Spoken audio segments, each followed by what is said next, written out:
follow me when the sky starts to change. Yeah, we won't be afraid. We'll never be the same again.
Con el anime en sus almas y pensamientos de lucha libre fuera de control, somos un grupo de weebs que aman el entretenimiento de la lucha libre profesional.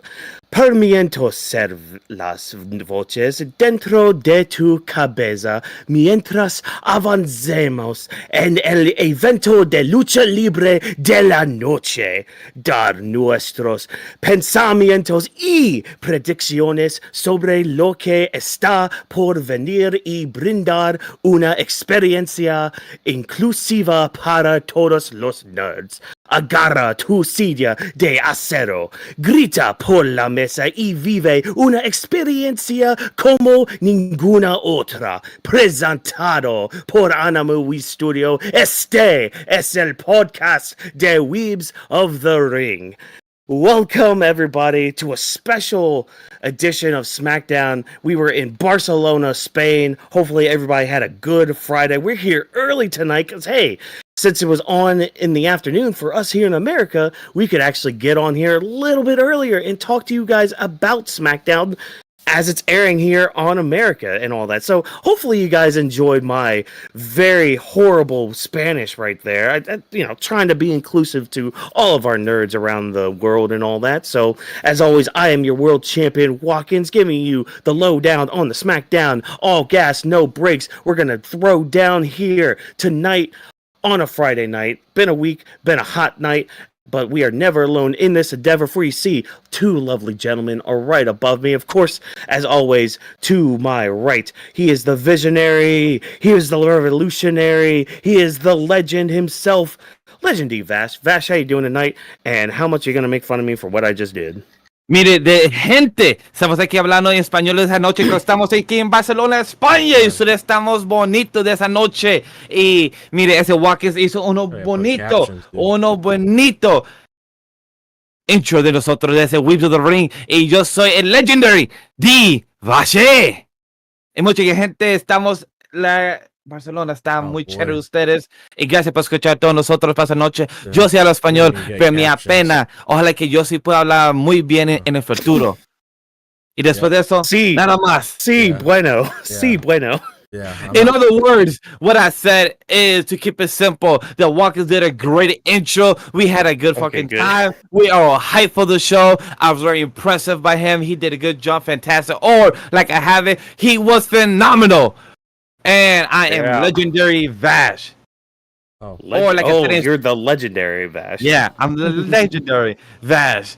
I forgot to separate the will of D for those know One Piece or Monkey D. Luffy out here. And Drop, are you gonna give your try in little Spanish out here? No. No. No. Man. I want the audience to be able to understand what I'm saying. Yeah, so that's why I left it to you guys. Man. Yeah, I'm not gonna appreciate that. But Drop, how you doing tonight? I'm doing pretty good. Man, good.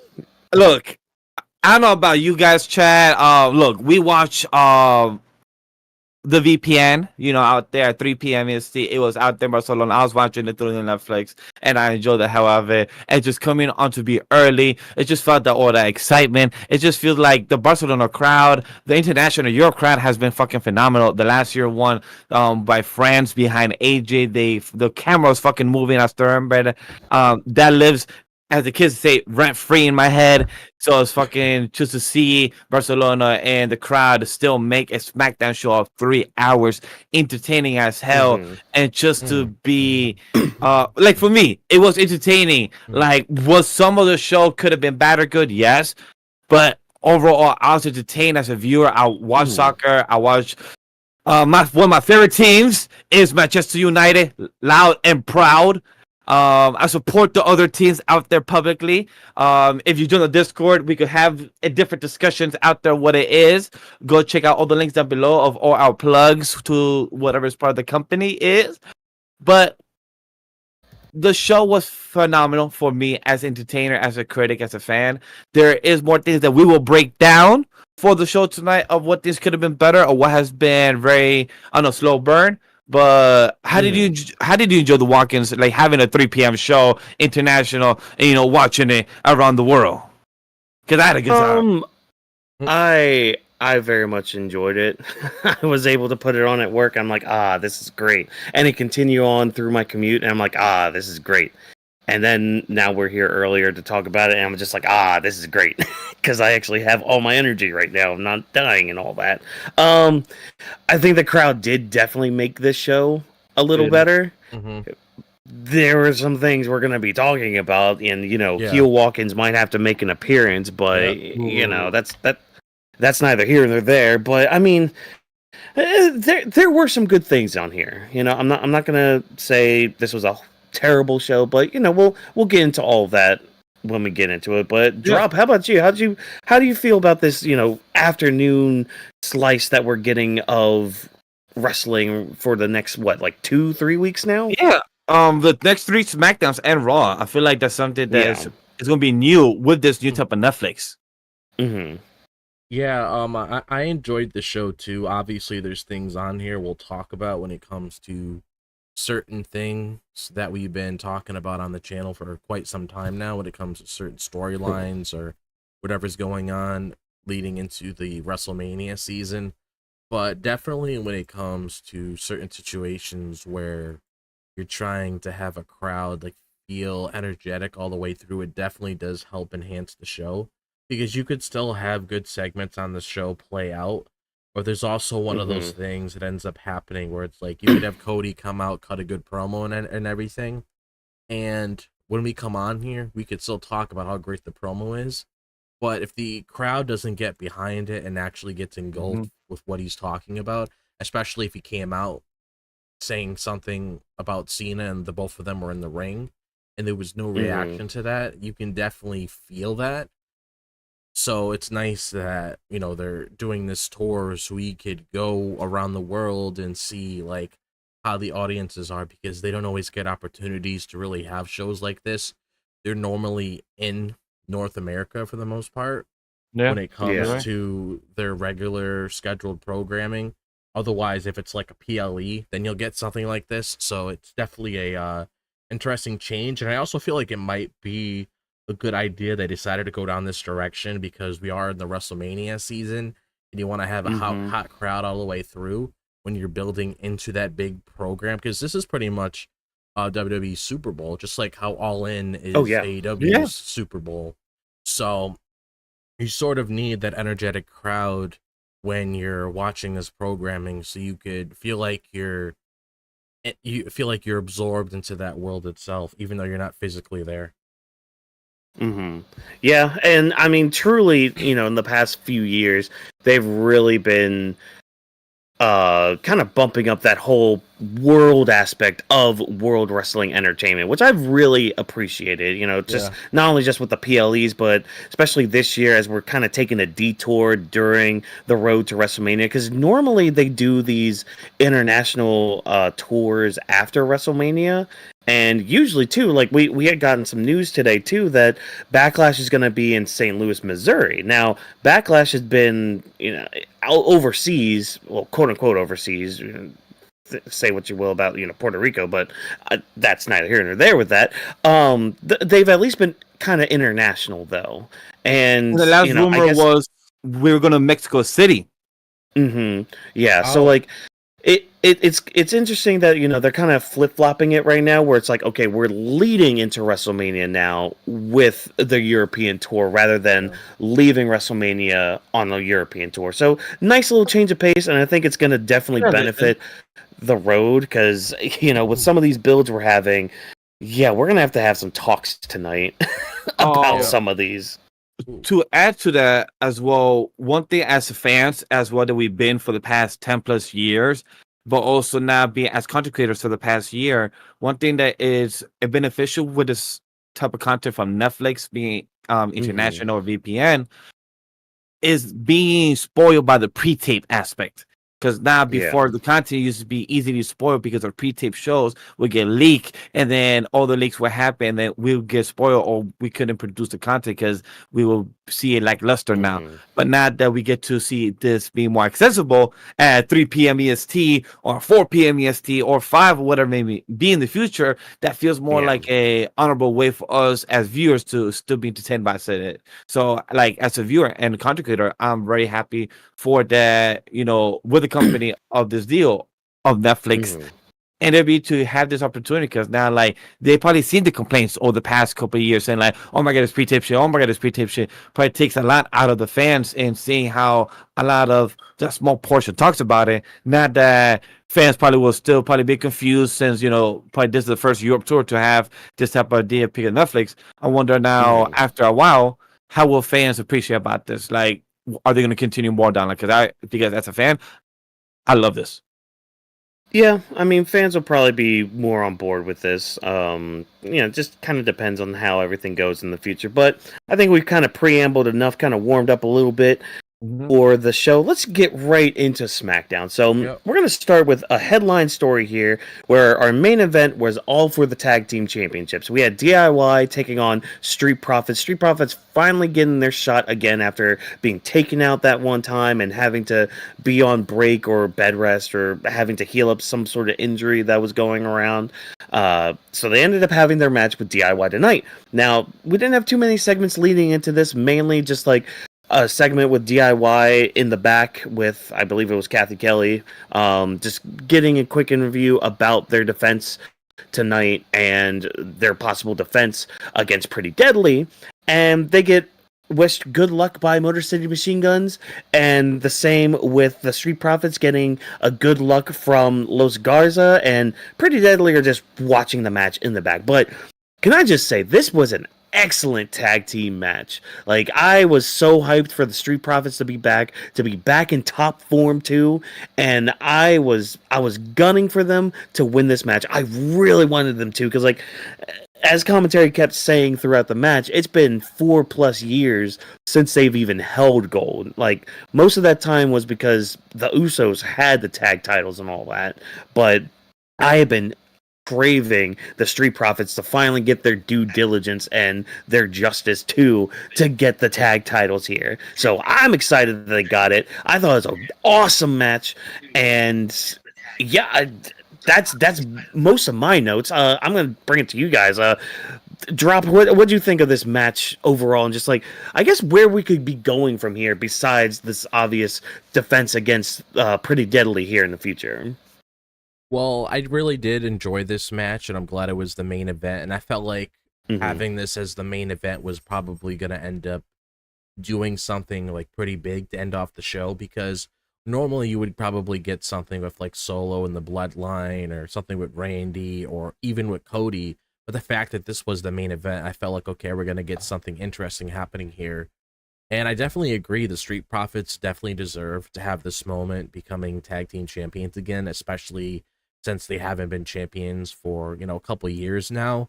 And that was pretty much the story that we were talking about when it came to them coming back, especially like when they came back at the Royal Rumble after being taken out, pretty much making a statement there, telling that, they're there to reclaim their throne, which pretty much means, getting those WWE Tag Team titles.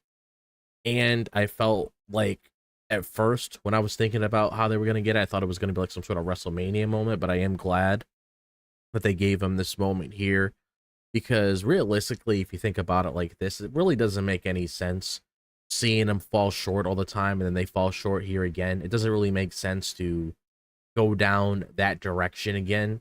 So it made all the sense of the world to have them get that win over DIY. And I'm just very happy about it. It was a good moment. And the sort of direction I could see for them heading into WrestleMania, I would assume, because they probably don't want to leave these guys out of Mania, especially since they are some pretty big tag teams like DIY and Motor City Machine Guns. Motor City Machine Guns, first WrestleMania they'll be competing in. I would assume this would turn into some sort of tag match. I'm not entirely sure what it's going to be. I don't want to say a ladder match because I don't want that to be a repeat of last year, but that very well could be the case, especially if they want to involve something with Pretty Deadly too, because they're up there as well when it comes to them being the number one contenders for that title. More than likely, either it ends in a DQ or they don't end up winning. Like, I don't think they end up winning, especially when you have them on somebody like the Street Profits. Because my original thing, I thought they were gonna give Pretty Deadly, like that was the end game. They were gonna give them the titles, but I'm completely on board with this one. This probably would be my preference, really, because I'm more of a Street Profits guy than I am with Pretty Deadly. But yeah, that's pretty much like my overall thoughts here. And you know, like we spoke about earlier, having a hot crowd like this really gave it a big moment, because you don't want to capitalize on something like this and just have a dead crowd. So it's nice that they had a hot crowd to celebrate with. Oh yeah. I'm glad they had a good crowd to put on just an excellent match too. On top of that, like, again, crowd was super into it, and I believe we had talked, or at least hinted at the fact that maybe we might get like a multi-team match at Mania, which could still be the case. Yeah. And that could be where Pretty Deadly end up picking up the titles too, but again, that just gets into, the whole argument of like, oh, let's just throw everybody onto the Mania card just because, multi-person match and all that. Like that gets into that argument too. But I mean, at least with the tag titles or like the tag teams, when they do that, usually they put on a really good show. Like I don't remember if it was last year or the year before. It was the year that they had like a tag team like showcase each night. I believe it was the year before at 39. They had like a fatal 4-way women's tag team like showcase one night and a men's version the other night, and I mean both were pretty good. Like especially the men's was really good that year. The women's was, I mean, that was hit or miss, but that's because I think it was Shayna that got injured during that match, but that's whatever. So hopefully they have something big going on, because again, you're involving basically all your tag teams on the show, so I'm just curious what we're going to be doing with this story going forward. But I guess I'll transition over to you, Vash. How'd you feel about this match? The Street Profits winning, the crowd just celebrating and all that. And did you think that, we had talked about this before we started too. Do you think we kind of just ended very abruptly? Like we could have celebrated just maybe a minute or two more on screen? Or do you think it just ended fine with the South Park credits coming in? Where I was watching on my VPN, I didn't get the South Park. With Netflix, they just literally just cut it, and then just close the screen for me, and then just show their home screen. I'm like, oh, okay, cool. I guess the show's done. It threw me off too, because I was watching it, and I believe I was preparing lunch at the time, so I was a bit confused because it threw me off. I do agree that it got cut abruptly, yes, but I assume was timing USA or maybe things their side from the arena, or they had to cut it because they're gonna start now stuff for the dark hour. Because we know one thing that you guys are probably upset about, that we have Gunther versus who it was, I think Braun Breaker or somebody. Axiom. Who tonight? Oh, Axiom, yeah. Yeah. No, but wasn't there like a dark match that happened also this past week? That happened this past week. The dark match, or am I getting confused with something else? I know. I think it was supposed to be Gunther, not Gunther. Yeah, Gunther and AJ in a dark match. Yeah, it's that one. Yeah. Okay. Yeah. All right. Yeah. So probably one of those things were gonna happen tonight. Who knows? But that's just my guess of why it ended up. It sucks, but hopefully they get to celebrate it more in the coming weeks or more storyline build up. So that brings up to my question for the multi-man, for the 6-man or 8-man again at WrestleMania. I don't want it because we already got it once. I don't mind that for the Raw titles because the Raw titles have been a bit weak with the tag team division there. They haven't been very strong. So I would like it if that one of them is a multi-man, and then with this next, the Street Profits could build up a storyline versus Pretty Deadly at WrestleMania, and they could probably perform a good 20-minute match. I would love to see that. I would like the Street Profits to retain and win. I don't want Street Profits to have only a 8-week match. 8-week reign. I would probably want them to probably lose at Backlash or probably Money in the Bank at the time. I would love because it's been a while for them to be champion. Like I believe they said it again, 4 years since 2021. So I would like them to last a bit. Because, show the story, build up what they brought back for DIY, Machine Gun, and also Pretty Deadly.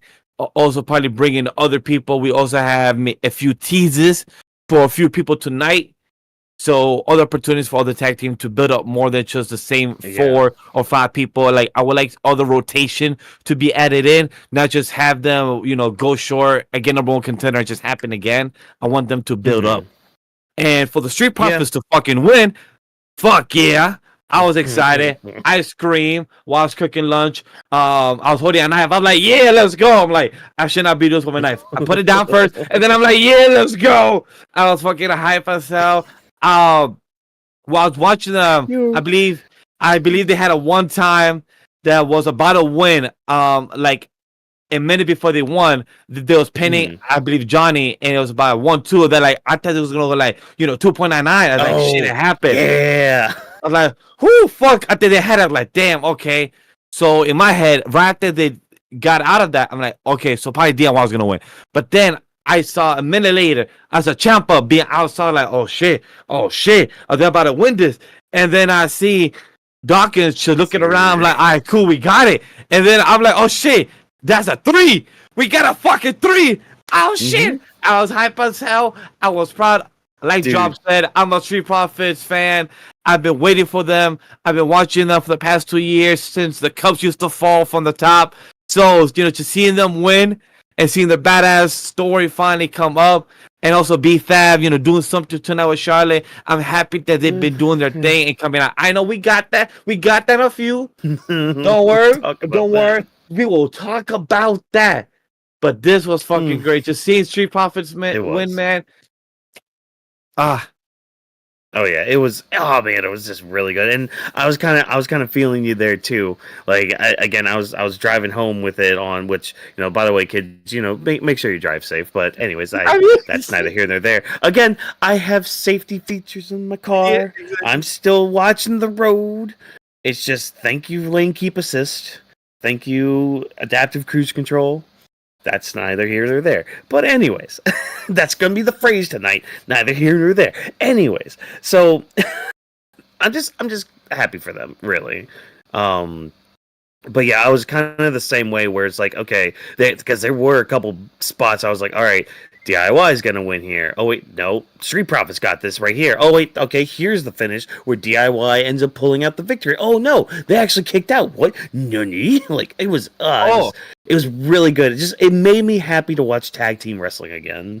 Agree, and I just want to give props also to the four men. Like I see, like I'm an athlete. I love to work out. I see how it is the effort as somebody who just love to be in shape. So I just want to give props to these four gems. Like just seeing, I I have noticed Johnny in them. Like just seeing more toned up. Seeing them like, hey, it's Europe tour. They probably want to shine out, look good out there. So I just want to give like props out there because I know how it is to work out in the gym. So it just sees them put in their effort. So it's just really seeing their move sets as well. So great match, man. I was really entertained. Oh yeah. Oh boy. Yeah, what a great way to end SmackDown and all that. But we had other things to go on with SmackDown. Yes. This next segment is gonna be quick. Because we were supposed to have Miz TV with Cody Rhodes. Cody Rhodes comes out. Yeah, everybody's singing his song, which, yes, love hearing Barcelona singing Kingdom. That was awesome. That was great. But he basically just attacks Miz, and he doesn't want to talk to anybody else unless their name is John Cena. Yeah. There you go. Yeah, There's your segment. I honestly don't mind us not having Miz TV because even with it advertised, I did not want to see it. So when Cody came Well, that's out the thing. It's like, why even have it? Yeah, I know. Like, but it's like I said on Monday, this is just another sequel to what we saw on Monday, pretty much just building to what we're going to be seeing next week, which I believe they even advertised it. And I saw something online with Triple H was saying, I don't even know what a heel Cena is going to do. Just him using that term is pretty interesting, even though we know what it is behind the scenes. But yeah, this is pretty much all it was, really. I mean, honestly, what else could you really pull out of this? Because we already know how Cody feels based on last Friday. And the only thing he's really waiting for, which I can't really blame him for feeling this way, is to get answers out of Cena. And if you look at it from a realistic point of view, if we were in a position like that, like he was, we would probably want to get answers too. We wouldn't want that person to be gone for like 2 to 3 weeks, not knowing why they did whatever the fuck they did. So I don't blame him for reacting this way. But again, the real meat and potatoes is going to be on Monday. So that's all you could really pull out of this segment. And I feel like once we hop on here on Monday, they'll definitely have a lot more to talk about. Oh yeah, I think because I think Watkins they shot themselves in the foot because probably they didn't plan to have what happened on Monday. Like this could Monday be announced when the Miz TV got announced for today, Friday. So I think that like they also couldn't do what more like, hey, we can't have John Cena here. Exactly what Job said, for Cody's character, he doesn't want to talk to nobody else other than him. Job said it. He's been waiting for him 2 to 3 weeks. So what else can you add more to his character other than Cody? Like, yo, Miz, you interrupted my music, then all right, cool. I'm gonna take you down. I don't want to talk to nobody else. You already got me from 0 to 100. I'm ready to take off because of what John Cena did, and then he gonna stop my music, my flow. I'm here in my zone. And then you're gonna cut me off. So like, I get why Cody you're gonna try to devour me. Yeah, exactly. So it just shows for his character, like, hey, I snapped. You fucked me up. All right, cool. You're gonna come in music where my fans here in Europe are loving this. So I appreciated that portion in the aspect in the story part. And then not having Miz TV, I knew it wasn't gonna happen. Once I didn't see no posters in the corners, I'm like, wait a minute, why the church just chairs? They're like, all right, cool. And then it just happened. Yeah. While I was thinking it. When I noticed there was no production value there, and then I noticed like while my brain was processing, it just happened. So I'm like, oh, makes sense. All right, cool. Yeah, and I feel like with what you're seeing with Cody right here is probably the version of Cody you really need heading into this match with Cena. Because just like last year when he had that moment with Roman, that was the biggest match of his career.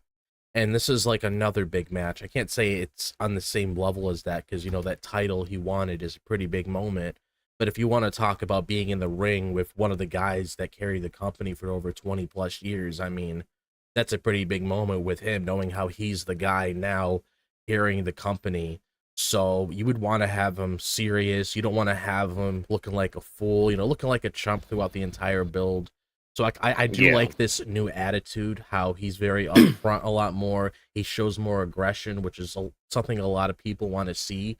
Because that's just the sort of feel you really need with this heading into WrestleMania, especially from a fan's point of view. You want something to sink your teeth into instead of like whole bunch of hugs and smiles all the time. Like you can't really do anything Right. like that with this. Yeah. I get that. It's just I think this was mainly just so the Barcelona crowd can sing Kingdom, which, you know what? I don't blame y'all. I don't blame you. I got the chance to sing that too back in December, and it was great. It was awesome. So, yeah, like Drop said, not much to really say on that until we get to Monday, which, again, thank you for being an earlier show, because I think we're going to have to dive into some stuff. Like, that might just be an hour. True. Oh yeah, that might just right. be an hour conversation in itself. I'm gonna keep it real. I'm gonna keep it buck. No, like, will. that's gonna be a big conversation. Yeah, I probably will, because that is our like big. Yeah, that might be our headline story. Cause, like, you know, for example, our headlines for like chat knows we have a headline, probably main story, and then, you know, mid card story. So that is true, and they usually end Raw with 2 hours and 35 minutes, probably 40 max. Imagine if they actually go over this now, like 2 hours and 50. They can if they want to. They could, because it's like you finally got Cena here. Obviously, people want answers, so they could very well stretch. I mean, the thing with Netflix is they can stretch it as long as they want to. Really, it doesn't really have to end at a 10:30 or 10:45. I mean, exactly. If I were to make a prediction, I would assume that this is that moment with Cena and Cody's closing off that show. Oh, it really is. Oh yeah, part of me feels like it has to, but it has to. Yeah, there's nothing else that really makes sense. Oh my god, I just got me excited enough for Monday. Like, damn, oh, that's gonna be beautiful. Oh yeah. So we're gonna move on now to just another quick thing here, because we had 2 big teases of some stars coming here. Now, I would have put this in our quickfire segments, but I feel like these 2 kind of deserve a little bit of time, because one of them may very well be Rey Fenix, which was just a short little 16-second thing right before I think it was Damian Priest's match, right before his match, and then a short little thing that just had the number 4 on it, which gave me Malakai Black vibes. 4/25/25. That was the other thing that I've noticed. Oh, was it? Yeah, so that's pretty much like the SmackDown after WrestleMania, which makes the most sense in the world to have him make his return there. I mean, it really does make sense, because you know how whenever we have like a SmackDown or Raw after Mania, they have like people returning or people being brought up from NXT. I feel like that makes the most sense in the world. You don't want to put him in a program without him not knowing what to do. But I actually didn't notice this at first until obviously I saw it. But yeah, we have Rey Fenix and we have Malakai Black being teased for SmackDown, which makes all the sense in the world when it comes to Malakai, because his wife is there, and obviously they like keeping the couples together. It'd be very interesting to see the sort of direction they go with Malakai, because Triple H always looked at him as a main event player, and I feel like that's still going to be in the works. So I really want to see that vision come together when it comes to his overall presentation, because he looks like a main eventer to me. So I would love to see that slow build with him, and then obviously getting to that point where Triple H wanted him to be. And of course, you know, have him come back with that theme song we love, "No One's Truly Ever Evil," please do, by Code Orange. And I think that was a Code Orange song. And we also have Rey Fenix on there, which I actually don't mind this. And the reason why I say this is because we have Penta on Raw. He's building up stock for his character, and you have and then you have and then you have on SmackDown, Rey Fenix is building up his stock so people get to know what he is. And I feel like that's a smart decision, instead of just pairing Rey Fenix and Penta off the bat. Like, sure, you could probably get some rub off of Penta, but I feel like if you have him get familiar with the crowd on his own and have him do things, just have him go down a similar route as Penta. And then if you want to venture down that direction where they're both established wrestlers, and then you want to pair them together, if there's like a certain story that's calling for it, or if, you know, they get drafted or whatever the case may be, if there's the moment to really pull the trigger and have the Lucha Brothers be a thing again, then you do that afterwards once Rey Fenix is established, because people are going to look at that at first, like, oh, okay, you know, that's his brother or anything. And we don't want him to look at as an outcast. So I like how they have a game plan when it comes to the overall direction for these characters. So keep them separate for the time being, and then eventually, when the time comes, pair them together. So I really like that. Yeah. I feel like that's a very smart business move. The only reason why I looked at Vash like that is because on the corner of my eye, I was talking and it catch me off guard. Oh yeah, when he was doing this, yeah, it was funny. Yeah, I thought something was glitching. Yeah, no, I agree with you because build up Rey Fenix a little bit, get him his own stock and all that. And I mean, I know there's been rumors about another draft happening a little bit after SmackDown. Yeah. Last year, I think it happened around Backlash, so it could be around then that they end up doing it, like after that, or like they do it beforehand and they use Backlash, like sometimes they have been to be like the feud ender for a lot of things, or like just the kind of like epilogue chapter, I guess, for a lot of feuds. So it could be something like that where like Rey Fenix, he premieres on SmackDown, you build his stock up for like the next like few weeks or so, and then after Backlash, it's like, all right, now maybe they're both on the same brand, and it's like, all right, well, let's go for the tag titles because they're really good, and the tag teams kind of need a good mix-up too, like especially on Raw, because like right now I can only think of 4 teams off the top of my head. Well, I guess that's the same number on SmackDown roughly, but I mean still, it's just like some of their stock is just horrible. I mean, look at the Creed brothers. What are they doing right now? They're trying. Yeah, but I will say this: when it comes to Rey Fenix being on SmackDown, Job said it perfectly. I don't need to add any more than whatever he has said. That's why I did my little point, because my little point is like, enough was said. I cannot add much because that's 100% what it said. Like, have both brothers do their own thing. Like Jay and Jimmy do their own thing. They could come back whenever, add more stuff to the tag team division once they accomplish their own goals, and they could just do other storylines in the future when the time comes. For Rey Fenix like this, let him build up his own stock in SmackDown so that if they do cross paths, because Walker said earlier, and I think last year too, I think we should just give up on the draft, because at this point we have all these other superstars going back to other shows or going to NXT, and then we're like, we have fucking Chelsea Green on NXT having a fucking title next Tuesday. Well, I mean that I don't really mind, because no, but like all these other but that's one example out of all the other things that's going across all the cross promotion. So the draft at points is either make it as a new invention or re-invented, or just drop that shit and stop doing it. Because at this point, when it comes to storylines and not everything being on Netflix and people traveling with each other platform, it's kind of pointless. You guys could tell me how you feel about that. And the last thing I will say about Rey Fenix, I'm excited for him. I've seen some clips with what they have done before in the past company, AEW, and a few other events in the indies.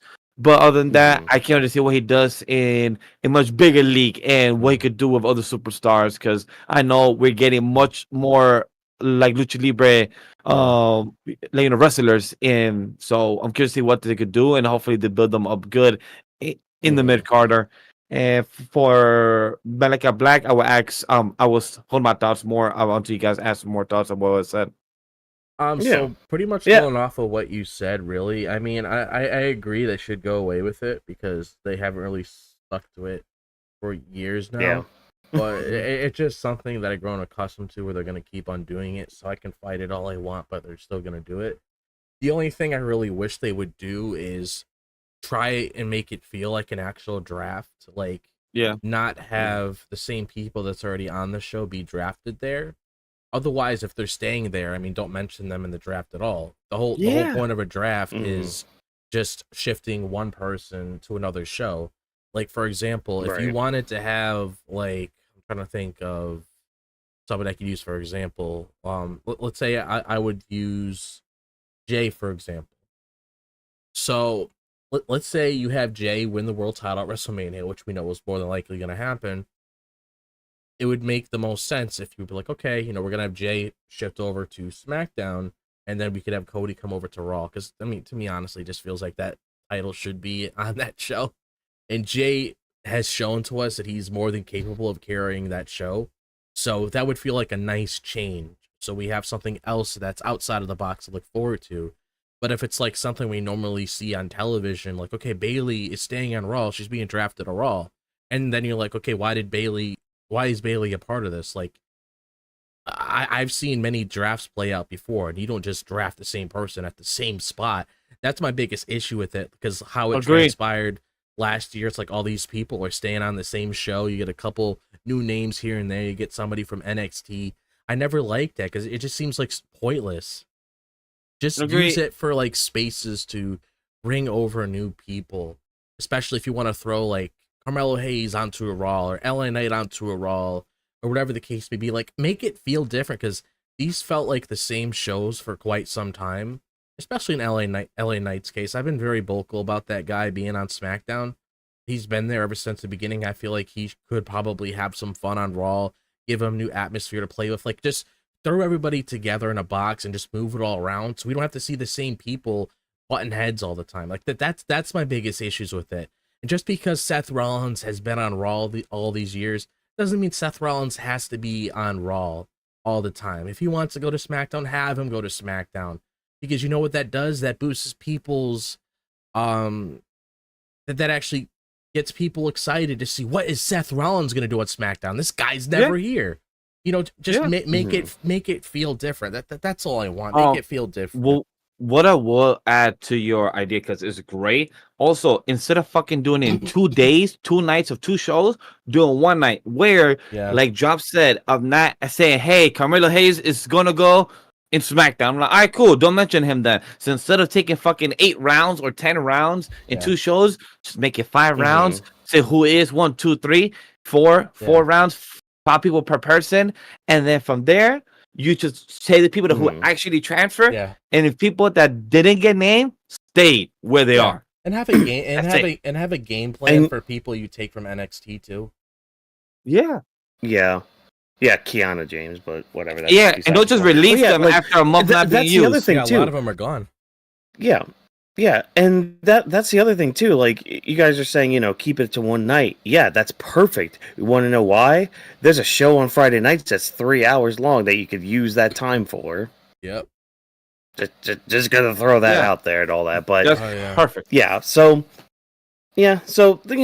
draft will happen. Draft will be a thing. I mean, it is what it is. We'll deal with that when we deal with it. All that good, fun stuff that ends up happening because of the draft. Because there are some fun things that happen during the draft. I mean, there were some surprises too. Like, I remember back in the day, like John Cena and Batista made their switch to Raw and SmackDown and all that. Like that was a big thing back then. Like, you never moved champions like that. And then they did that, and it's just like, oh, snap. Okay, fine, whatever. But speaking of champions, speaking of like world champions and top champions, we had Gunther on the show. Yeah. Like, Gunther was on SmackDown. Like, first of all, I appreciated this, because, I mean, if you guys listened to me on Monday bitching and moaning about how Cody was there on Raw when he's, the SmackDown champion, but whatever, he's the company champion, excuse me. But I was happy to see Gunther here because of that reason. It's like, okay, fine. We're giving equal amount of time to both world champions now. Great, awesome. But what are you doing here on SmackDown? Well, Gunther, oh, excuse me, folks. Sorry about that. I had fish tonight, so a little burpy. Gunther wants to continue to prove himself right when it comes to his whole thing with Jay. Like, continuing to beat down these people that are like these crowd favorites, these people that get the crowd going, get them cheering, other than, just being really good in the ring and all that. So he's decided to fight a kid, and not just any kid. He decides to fight somebody who is from Spain, from España, and all that stuff. He decides to challenge Axiom from NXT. Massive pop for the kid, so happy for you with that part. And at first I'm thinking, okay, this is probably just gonna be a glorified squash match, whatever, because again, you're bringing in this cruiserweight to fight this heavyweight from NXT and all that, and yeah, you're in his hometown, home country and all that, but this is Gunther we're talking about. This is World Heavyweight Champion level Gunther, main event Gunther, so it's like, again, your brain is kind of conditioned, especially because of the old regime and all that, like, oh, this is just going to be a glorified squash match. But no, Axiom actually pushes Gunther a bit into honestly probably one of the best matches of the night. Like if it wasn't for the tag team match, oh look at little buddy there. Oh, if it wasn't for the tag team match, this might have been match of the night, you know. But yeah, I'm glad Axiom got some time to kind of show out, not only on the main roster but in his home country as well. So I do have my issues with this, and they're all very nitpicky as well. But I kind of just want to transition to you guys first before like digging into that. And I mean, maybe you guys have the similar thoughts as I have. But Vash, I'm going to start with you with this. What do you feel about, I guess, the surprise of Axiom being the one to face Gunther here tonight? And you talk about the match overall. Oh yeah, if you talk about the surprise that would not spoil online, a little leak image, I think from Friday morning or from yesterday, talking about a kid was at in Barcelona or something, and in my head, one chat, I knew that was in the tweet I saw, the leak image that was actually, but one, I never seen his face, so I was like, oh shit, that's how you look, and in the picture that I also posted on our Discord, I saw Walter versus A-Kid back in the UK of NXT, which is pretty cool. Mm-hmm. I will probably one day check out the match. I didn't know that happened, but congrats to them. Seeing the new version of them, Walter to Gunther, A-Kid to Axiom, here in Barcelona, where Axiom and Gunther perform a fucking beautiful fight. Axiom kick out of a pin from Gunther when Gunther has taken out other people from the same moveset as a finisher, and Axiom did that powerbomb, powerbomb, and he kicked out so good. I was really proud of Axiom. I really enjoyed the match of how what Watkins brought up about Gunther trying to prove himself of what he wants out as a champion and what he wants to show and be the man he is, be a winner and, show what he's good at. But I appreciate the match overall because, one, I understand the nitpicks that Walker's got, and I agree with him. For me, it doesn't, right now, at times, I like to see the whole picture before I could judge in the smaller pieces. That's me as a viewer.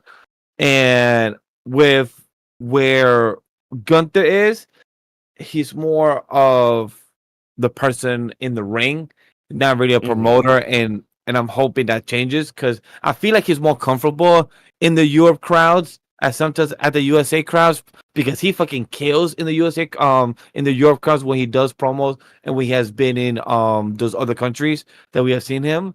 In the USA probably does less, but that's just probably me reaching or probably nitpicking, trying to see more like what could be the reason of why he doesn't do more of the promos of what we love to see of the J stuff. But also we saw we saw Gunther and Jimmy having a promo as well for tonight. So that's also interesting. Yeah, and I'm just gonna transition over to you, Trop. What'd you think of this match? And I guess Axiom being the surprise opponent for Gunther. Thought it was a good showcase match for Axiom. I mean, he's been on SmackDown a few times. I remember him and Cedric Alexander had a few matches with each other on SmackDown for a bit. Yeah. So I like how he's there because, again, once him and Nathan Fraser end up getting called up to the main roster, which I feel like definitely could happen at this year's draft. It's good for people to get familiar with him because he's another guy you could really put out there and really have people get really connected with him because he's very great in the ring. Everybody loves Axiom. So when I saw him there, it was nice. He had a good moment there knowing how he is from Spain. So it was nice just to see him and Gunther put on a good match. It's pretty telling that they know each other pretty well when it comes to how they work in the ring. So I really did enjoy that part of it. And I just looked at it as like a good showcase match for Axiom. He actually wasn't being thrown around. He actually brought Gunther to a good match, which is really good because you don't want to just come in there and just get tossed around the ring. So it was nice for him to actually give Gunther a bit of a challenge. But of course, we weren't expecting him to win this, because obviously Gunther needs this momentum heading into WrestleMania, and he is the world champion and all that, but still a good moment within itself. And yeah, we did see Gunther talk with Jimmy in the back, because, you know, he thought Jimmy was going to be that one guy that was like very mature, and he really wanted him to be down to earth about the whole entire Jay situation. But obviously, if this was the past Jimmy, he probably would be all on board with that if he was still a heel. But obviously, you know, he believes in his brother, and he wants to make sure that he has that moment at WrestleMania. Exactly. And yeah, and I mean, I think part of it too with me is like I'm seeing where the story is going with this, with Gunther constantly underestimating his opponents, because like we saw this when he faced Tozawa a little bit, the same with Otis. Like these lower card people are kind of pushing back against Gunther right now, and I think that's probably intriguing me more than Jay's side of it all, because with Gunther, we've seen him kind of question himself. First of all, he questioned himself with Damian Priest and all that, so we saw that part of his armor getting broken off right there.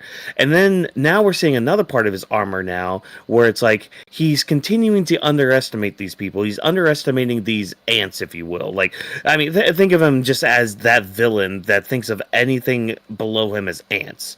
He's dismissing them just as that, and a lot of them are surprising him. You know, again, Tozawa somewhat surprised him, Otis somewhat surprised him, tonight Axiom surprised him, and it's going to get to that point where Jay's going to surprise him and win the world title from him. And I think just now, like, kind of processing it in that way kind of like has kind of altered my thoughts about this feud going into WrestleMania, because it's like we're doing that kind of story with Gunther, which means now we can kind of build Gunther up even more rather than just this Unga Bunga Destroyer meathead kind of character, if that makes sense at all. Yeah, that makes sense.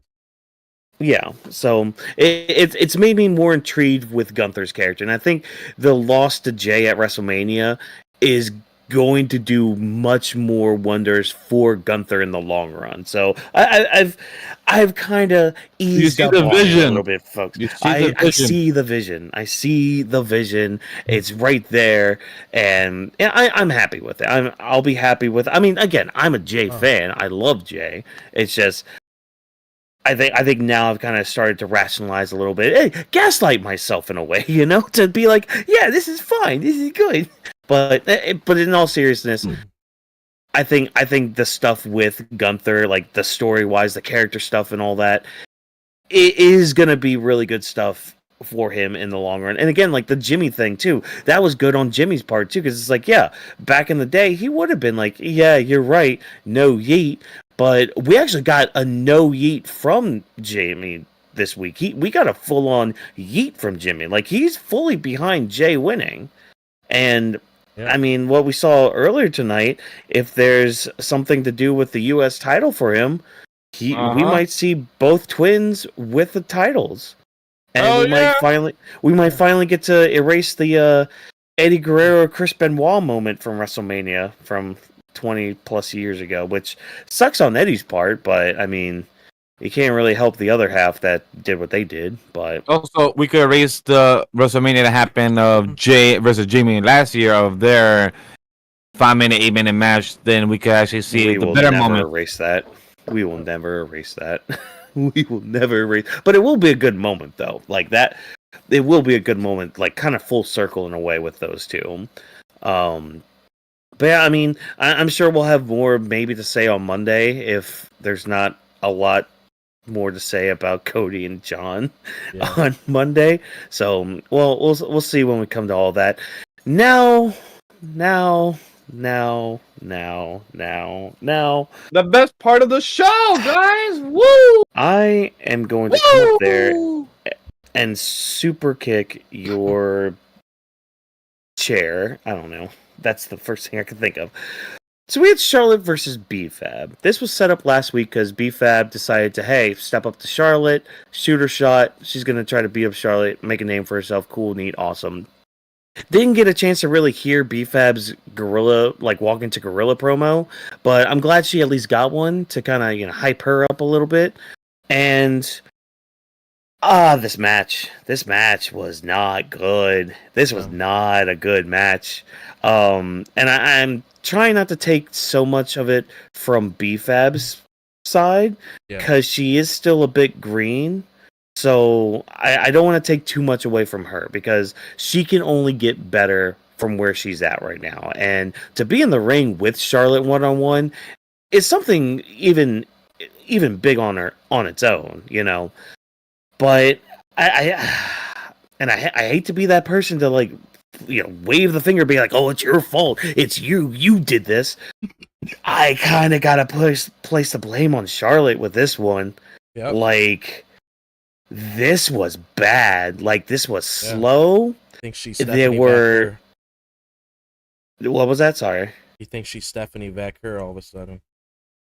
Yeah, she tries to pull the greatest wrestling move of all time, but then she does like this. Now I will say this, that was kind of innovative, like this like leg suplex thing she was doing. That was kind of cool. That was.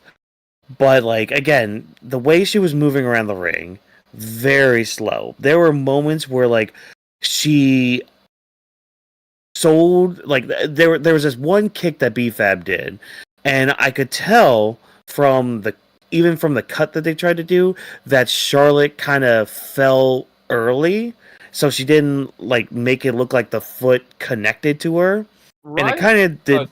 Like, there were a couple moments like that. Yeah. And even with the brawl afterwards with Tiffany, and I mean, like, it was just bad. It was just bad. You know, and I'm not even getting to the trope with like the whole pull apart brawl thing. Like, it was just completely and utterly bad. Like, Tiffany missed her both times when she tried to flip onto her. Charlotte, like, when she went onto the table and then just jumped on Tiffany, that was horrible looking. Like, I'm sorry. This was the worst that Charlotte has ever looked on the main roster. And I'm just sitting there watching. I'm like, there's no way this is Charlotte Flair. This is not the Charlotte Flair that I watched these past 10 years. This is just a shell of what she used to be. Like, I don't know if there's still something mentally in her that's just sitting there thinking, I don't want to get injured again, because that is a thing, you know, whether an athlete or a sports entertainer or whatever, like, that is a thing mentally where you don't want to get hurt again. You know, I think who was it? It was Stone Cold. It was Stone Cold during his match with Kevin Owens at WrestleMania a couple years ago. He made a comment where he was a bit nervous about doing the match itself, but then after he took the first bump, his mind just kind of clicked. It was just like, all right, you know what? Everything's fine. I took my first bump. I'm good. Let's get into it. And the match, like, excelled after that. And it seems like, I guess, Charlotte's mind hasn't clicked yet with that, because, correct me if I'm wrong, this is her first actual match since being back. Like, I'm not really counting the Royal Rumble, because you can get away with that at the Royal Rumble. Yeah. But, like, this is her first singles match back. So, I don't know if there's still, like, the whole mental game going on, but this was not Charlotte Flair at all. And the fact that we're on how many weeks since the Royal Rumble? It's been a month and a half almost since the Royal Rumble. Since she's won the thing. She chose Tiffany 3 weeks ago, and we're doing a pull apart brawl, almost the second or third pull apart brawl from the week. Like, can we not do anything else more with this? Yeah, no. Can we not do something different with this? Like, I had said something in our chat earlier. Like, I had two predictions for this. It was either A, Tiffany might come out and possibly cost Charlotte the match, which that would be more than what happened here, because it's just like, oh, look at you lost your match, you think you're top shit, but guess what, it's Tiffy time, actually, I'm the queen and you just lost. Like, you could have done something interesting like that.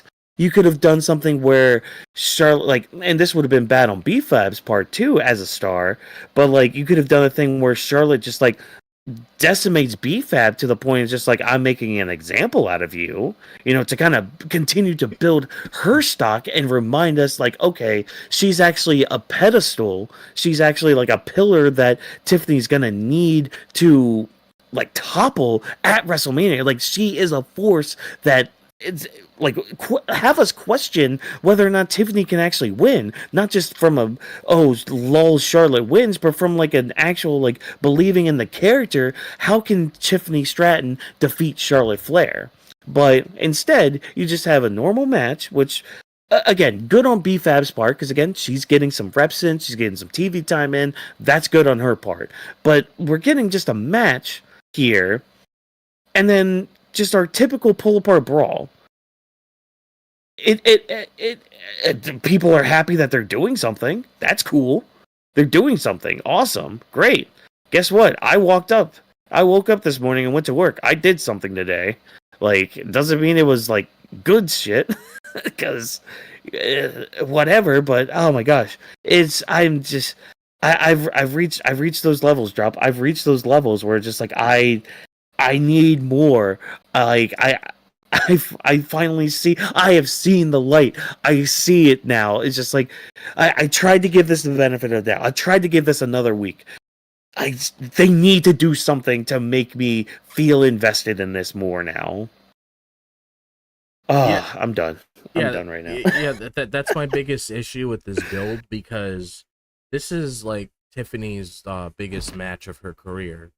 And obviously you would look at that as a way where she would really be moving forward in a positive way to really put her name out there so she can grow into an even bigger star. Because we had this whole thing with Charlotte Flair coming in where she's still relevant, she's the top girl and everything.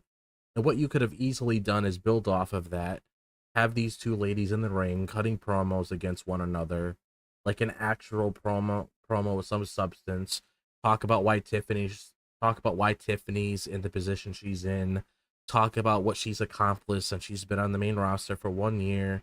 She won the Money in the Bank. She was able to compete in a very good Elimination Chamber match. She was able to have successful cash-in to start off the year and become the women's champion. So she could easily, say things along the lines of that. She could talk about, why she deserves to be in this spot.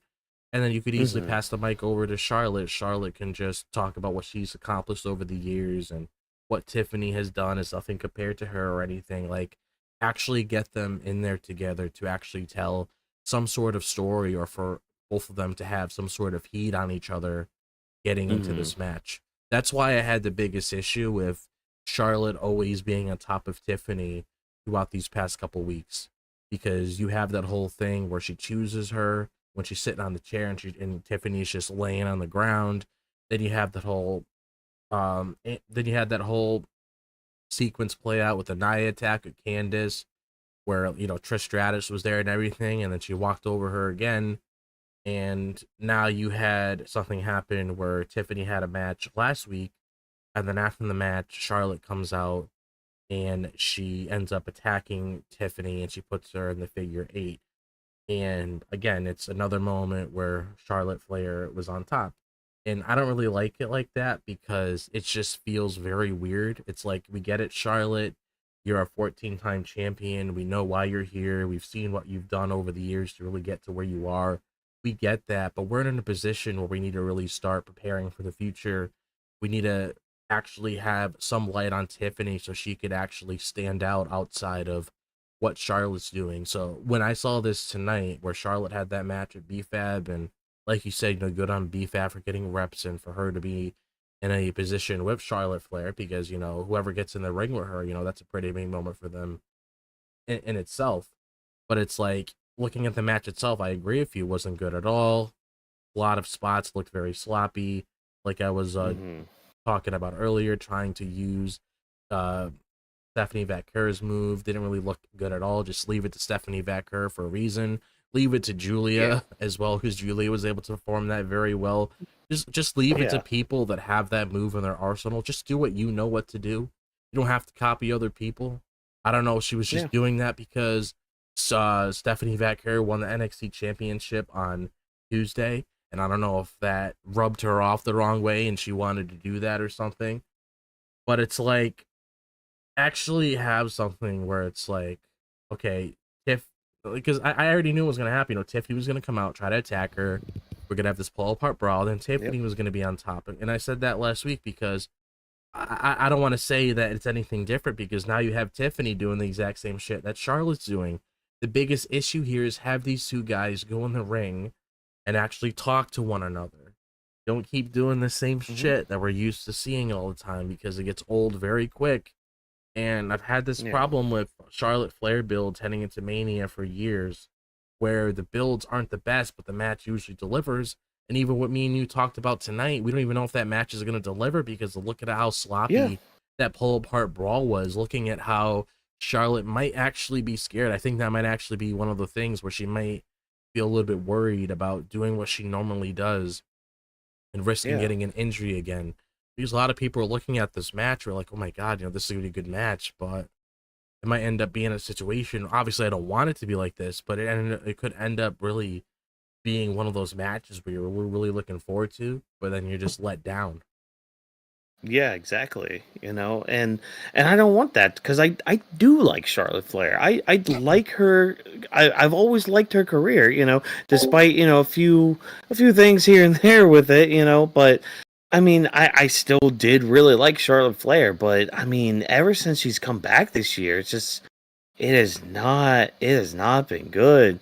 Vash, can you pull any positivity from any of this?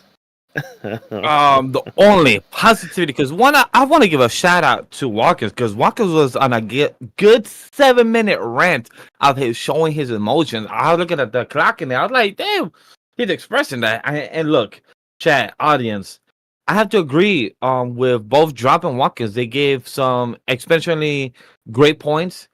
The one positivity that I could add is about B-Fab showing out and performing the best in her ability.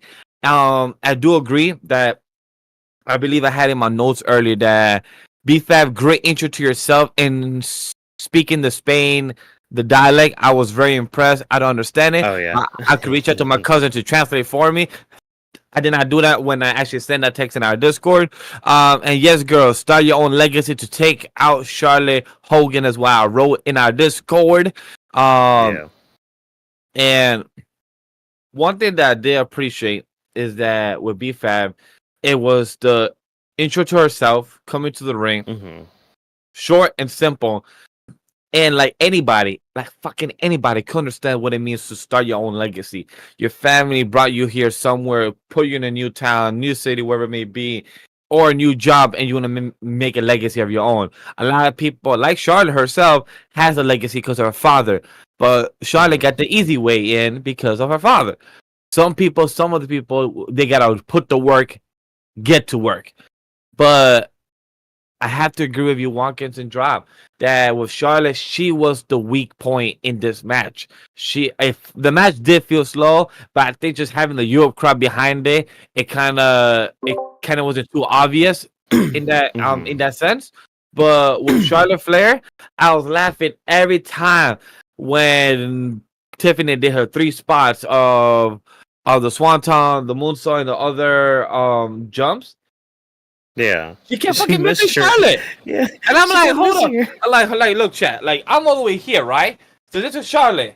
Why is Tiffany on this other side on 3 other security guards? Yeah, and then everyone falls down. And like, was Charlotte scared of getting hit, so she moved out of the way, but still was falling? But then the camera angle doesn't help it, where the camera's literally showing 2 different placements of 2 different people, not really on top of each other or close to each other, but like almost like 3-5 feet apart. So like that threw me off, because if this is supposed to be a brawl, this shouldn't be missing. They shouldn't be missing each other like this.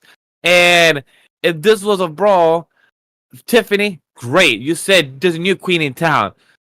You should have said that like 5 more times during the brawl, so you could feel the dominance that we got coming from you. But all that was just for that one line at the end, and then you walk away. I felt like, hey, with Charlotte, I don't know if it's something like how last year The Rock came in, he's pulling the strings with the Cody stuff and everything, got himself involved. I'm not pointing fingers, but imagine if, if Charlotte Flair's her doing her own thing, her own way, trying not to make herself look bad or get into a blow that could hurt herself, because she's still wearing the brace on her left leg still. So that is also something to notice, that she's still wearing the brace. So maybe she's probably not 100%, or her confidence is not making her feel 100%. It could be one or the other. Yeah, I mean there's many different factors we can probably sit here and speculate about. It's just we're just as consumers, this was shit. This was utter, and I would feel very cheaped out if I was there in that stadium, being like, this is what I paid money to go see. Oh, I wanted to see Charlotte Flair, and this is what I get. Okay. If I was in that stadium, I would have been influenced by the crowd. I'd be like, ole, ole, ole, ole, yeah, ole. true. Yeah, there would be some crowd influence from that. I'm not gonna lie. But I hope for the next coming weeks, I hope Triple H, Charlotte, the writers, because look, while Drop was speaking and was telling the idea of what could have been working the promo, I felt like, man, Drop, you should be the writer then, because you're giving me something so basic, so simple that the writers are not doing, and they're slacking off, because it's 100%. Like, you have Charlotte have material already for the past year of Tiffany being weak under, Nia Jax, being for NXT, her beating, Becky Lynch, Bayley. Charlotte could talk about the Four Horsemen, saying that she already has two, but she's not gonna beat the third one. They don't gotta mention the fourth one, or if they do, that's up to her. She has so many layers to do. And Tiffany, you got a whole stack of people as references that has used their disses against fucking Charlotte. You have Alexa Bliss, you have Bayley, you have many others as examples that you can use and make it your own. But somehow we don't got that shit. Sorry, I guess I went on right now. My fault. If only there was a talk show on the WWE, brand that they could go on to and talk their shit and all that. If only there was. Hosted by the most must-see entertainer in all of professional wrestling. Well, he does need a redo, so he might get, he could get some new people next week. That's right. Dean Ambrose with the Ambrose Asylum. Yeah. Since he did get interrupted by them, so they could be new guests. So it's gonna be very interesting. Since Cody didn't really work out and just beat him up. I don't want to talk to anybody. Listen to. I wonder how Brandy feels. A quick tangent. I wonder how Brandy feels with Cody, where he's just like, I don't want to talk to anybody unless his name is John Cena. Just like, Brandy, do you have to change your name for like the next week or so, for the next few days? Just so your husband will talk to you. Oh my god! Every time I hear that phrase, like, "This is John Cena," I think of that fucking commercial from 2010. Like, is a SummerSlam of John Cena versus The Rock, one in a lifetime. I'm like, I always think of that commercial. I think of the prank phone call where it's just like, and his name is John Cena. Both of them are there. But that's a good tangent. You know who is the best rival of John Cena? And it's Randy Orton. And who's the face right now? Oh. I thought you was talking about Edge for a second. No, I was transitioning about Randy Orton being the story of the next topic. Randy Orton's also a good shout. Randy Orton ends up having a match tonight with Carmelo Hayes, which was also a really good match. It was a damn good match with Melo. He almost pulled out the victory. There were a couple of times where he's like, yeah, I could pull this out, but Orton, he's just too good for you. He's just too good on you. And he hits a good old RKO from out of nowhere. And after the match, since Orton is a face in current WWE, he's trying to be a good guy and all that, trying to show some sportsmanship and all that, which is crazy to think about from Randy Orton, but, that's fine.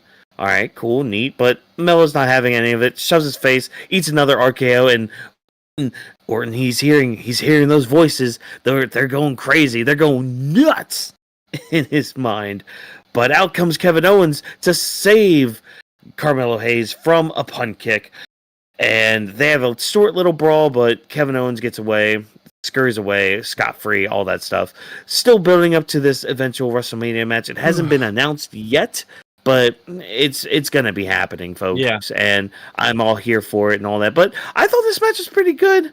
I think my only thing is I'm kind of looking for Carmelo Hayes to start winning, but again, that's kind of nitpicky and all that. And I think maybe after WrestleMania we'll get a little bit more, maybe push him a little bit to get more than just getting beaten up almost every week and all that. All gas, no brakes, right? So Yeah, Carmelo exactly. just be going out wild. Look, when it comes to Carmelo, I'm sure there's something up and coming for him to either be working with, with Randy Orton. That was great to see. They have good chemistry. Carmelo, there was a good few times out there he was going to actually take the W, which I would have been very impressed if he did. But still a great match with him because it reminds me of how he got transferred to SmackDown, and the first person he fought that night was Cody Rhodes. So it reminds me of the opportunity that him just being with the big dogs, with the big people, and showing knowing, when I see Carmelo by himself, yo, that's a big tone dude for sure, guy. But then when I see Carmelo and then Randy, I'm like, okay, that's the bigger version of the bigger alpha of the bigger dude. So it's just very funny just to see a beautiful neck breaker from Carmelo when he was from the top rope, I believe, or the mid rope. Beautiful neck breaker from that. Great RKO from Randy Orton, and I love how he gives that body language of the acting of hearing the voices, him going crazy, him becoming like a ravaged animal,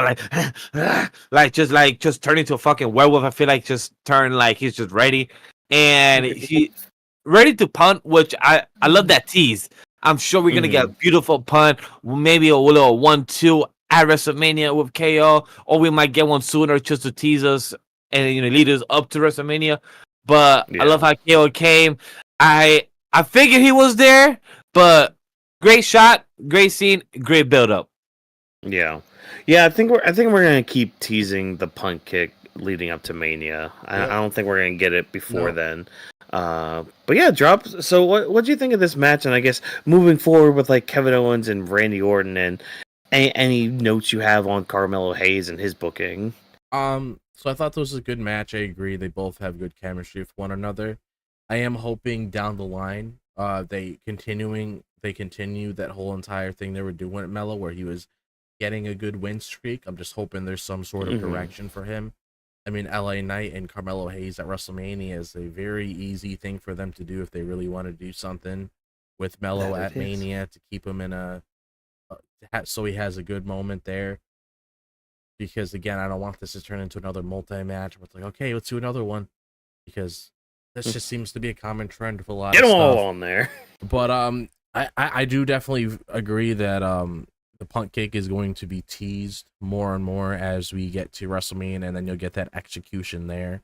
I mean, we talked about it before. More than likely, that's what ends off the match. Randy moves on, and then he continues to go after bigger things, because we do know that Backlash is in St. Louis, so you never know down the line.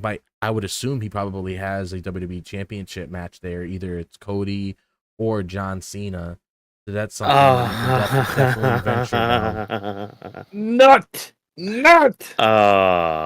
Yeah, y'all just witnessed that tonight. But wait, not. Yeah, those are my main thoughts on that, really. And obviously, looking forward to seeing him and KO officially kick things off.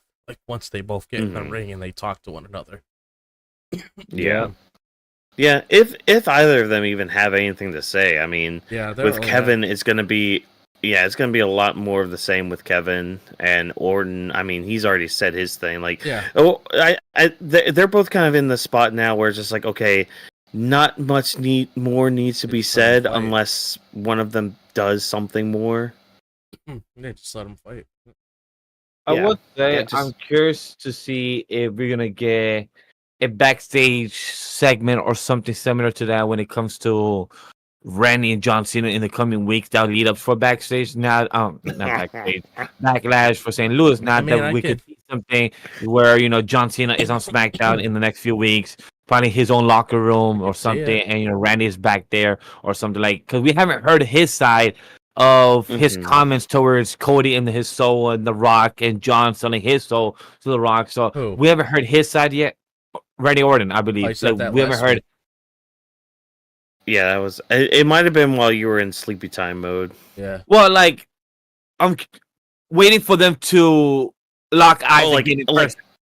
Oh yeah, I see what you mean. Oh yeah. I feel like, I mean, they've already have them like talking about Cena, so it's only a matter of time for them to lock eyes, because you can't just have Cena on like these shows just doing stuff with Cody. Like, you obviously have to set up future projects. Yeah, not only that, but you gotta like have the locker room like really feel the environment with him just being there, like his overall presence, like how R-Truth is gonna feel, or how other people that looked up to him that were inspired by John Cena to get into the company, how they're gonna feel. Because I'm pretty sure there's a lot of girls and guys back there that got into the business because of him. Because a lot of people were inspired by Taker, a lot of people were inspired by Stone Cold, Rock, and all of them those years ago to really get into the business. And there's a lot of people that we know that they talk about all the time. Oh my God, I love John Cena growing up. I mean, Liv Morgan, I know, was definitely a big fan. Austin Theory as well. So it's like, it's gonna be very interesting to see like how they're gonna react towards him once he's there. And then if you do end up getting that John and Randy program, which I feel like is a given, like I don't even think we need to really theorize that. They're more than likely gonna tap into that sometime this year. But it'll be very interesting just to see how they are, because now the roles are reversed. Now you got like a face Orton, and you got a heel Cena, something that you didn't normally expect if these two locked eyes ever again. It was always the baby face Cena and the heel Orton. So, just overall, I'm looking forward to, whatever Randy and KO does next. I know for a fact that match is going to be great at Mania once it happens. But yeah. Oh yeah. Not more notes on that. As the weeks go on, we'll have more to say probably and all that. But moving right along to actually how the night ended up starting. We started our night with our newly crowned United States champion getting an awesome pop from the Spanish crowd. We had LA Knight starting us off. He's looking to make history in Barcelona, and out comes Jimmy, who wants the US titles. We heard you, Jimmy. We heard you, Jimmy. 2 botches in one segment was insane.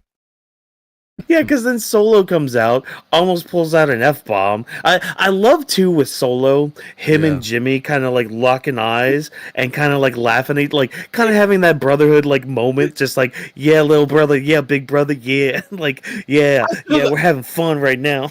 I just love how Jimmy was ready to just point at him like, say what again? Say what? And just Solo just wash him out like, nope, not gonna cut you off. You're not gonna blow my spot. Nope, nigga. No. And I just love that. It just shows that brother relationship. And I love how Solo caught himself too. He like just said like, oops, moving on, talking about family, is what it is. Yeah. Oh my God, it's also genuine and organic. And look, I love how the timeline. I appreciate y'all fans. One thing I'll say, not one of y'all were mad on the timeline. Y'all were still appreciated. Y'all said your Solo never changed. People love it. It was just positive. As a fan of Solo, that has been more of him in the past couple months. I appreciate him.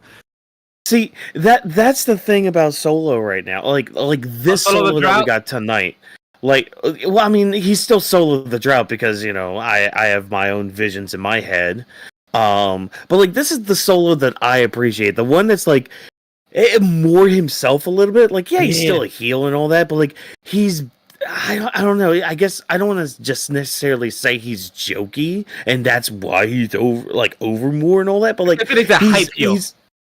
He's more loose with himself. So it's like, because like during the match, he's making fun of LA Knight, like doing his taunts and all that. It's just like, you be that cocky heel. That's all great. But like, we're also kind of seeing a different dynamic now where like, he's being more of a hype man for Jacob Fatu now, which, I mean, we saw it in this first promo here. We saw it in this backstage promo where we get later on. Like, dude, that's what I've been wanting from the Temu bloodline. Like, if we got this shit like almost a year ago when they were doing the shit, I would have been way more behind them. Oh my god. With all that stuff, you know? Watkins, I love this promo backstage with that because you gotta know Solo was close to breaking. Solo was almost close to breaking character. Bro was holding something like this at the same time. He was like, "Yep, that's my brother. Yep, that's my fan too." And it's just, and he's just a smile at it. Yeah, that's my hype man. And then all them just screaming, "Fan too!" I was loving great. that. It was such a good promo. I loved it. It was just. It was the perfect family. They were acting like family. Yes. Like, that's the thing. That's the thing. They were acting like family, not like this mafia thing, not that bullshit. It's like, no. You know what? You want to form yourself as a group? Don't try to be what Roman was. Be your own thing. Be what makes you you. Like, and play upon your strengths and like don't even like I don't want to say don't touch your weaknesses because you should boost them up, but let the others kind of boost your weaknesses. Like Solo, he's not that great on the mic, but he's good enough to like be a hype man, you know?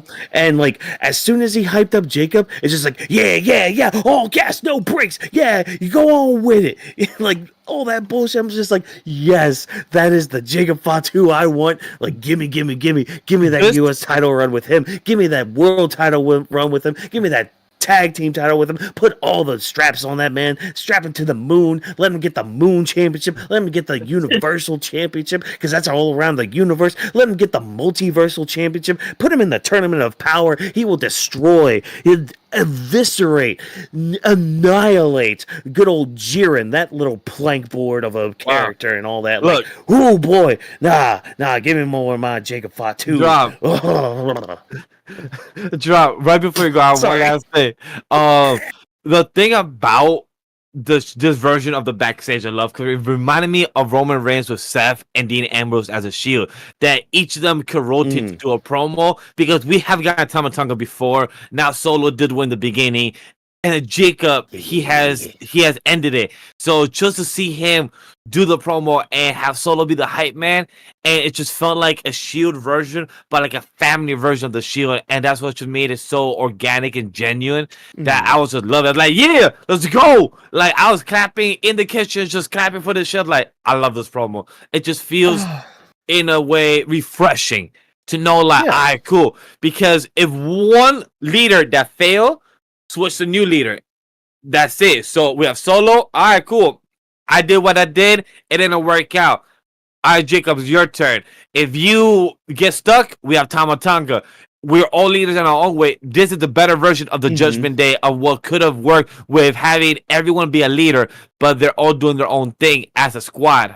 And that's what I like. Like, the other thing, too, with, like, the whole leader thing that you were leading into, like, again, it's like building upon our strengths and weaknesses and all that. Like, I'm a pull from another anime. I'm a pull from One Piece here. There was a moment with Luffy where he's just like, yeah, I can't use a sword, so I'm not a swordsman. I can't lie, so Usopp can lie for me. I can't cook, but Sanji can cook. I have all these people that can help me get to my goal and all that. And in a way, that makes a good leader because it's like, yeah, you know what?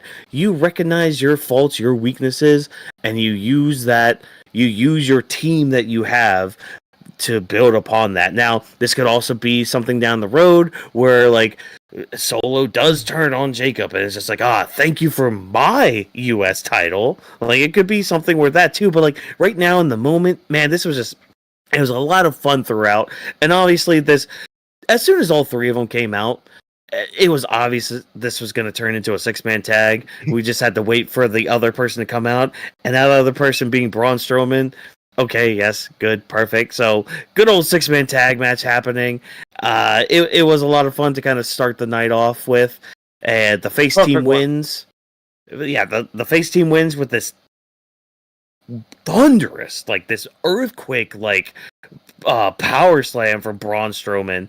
Temu Bloodline still get their heat on after the match with Fatu standing tall.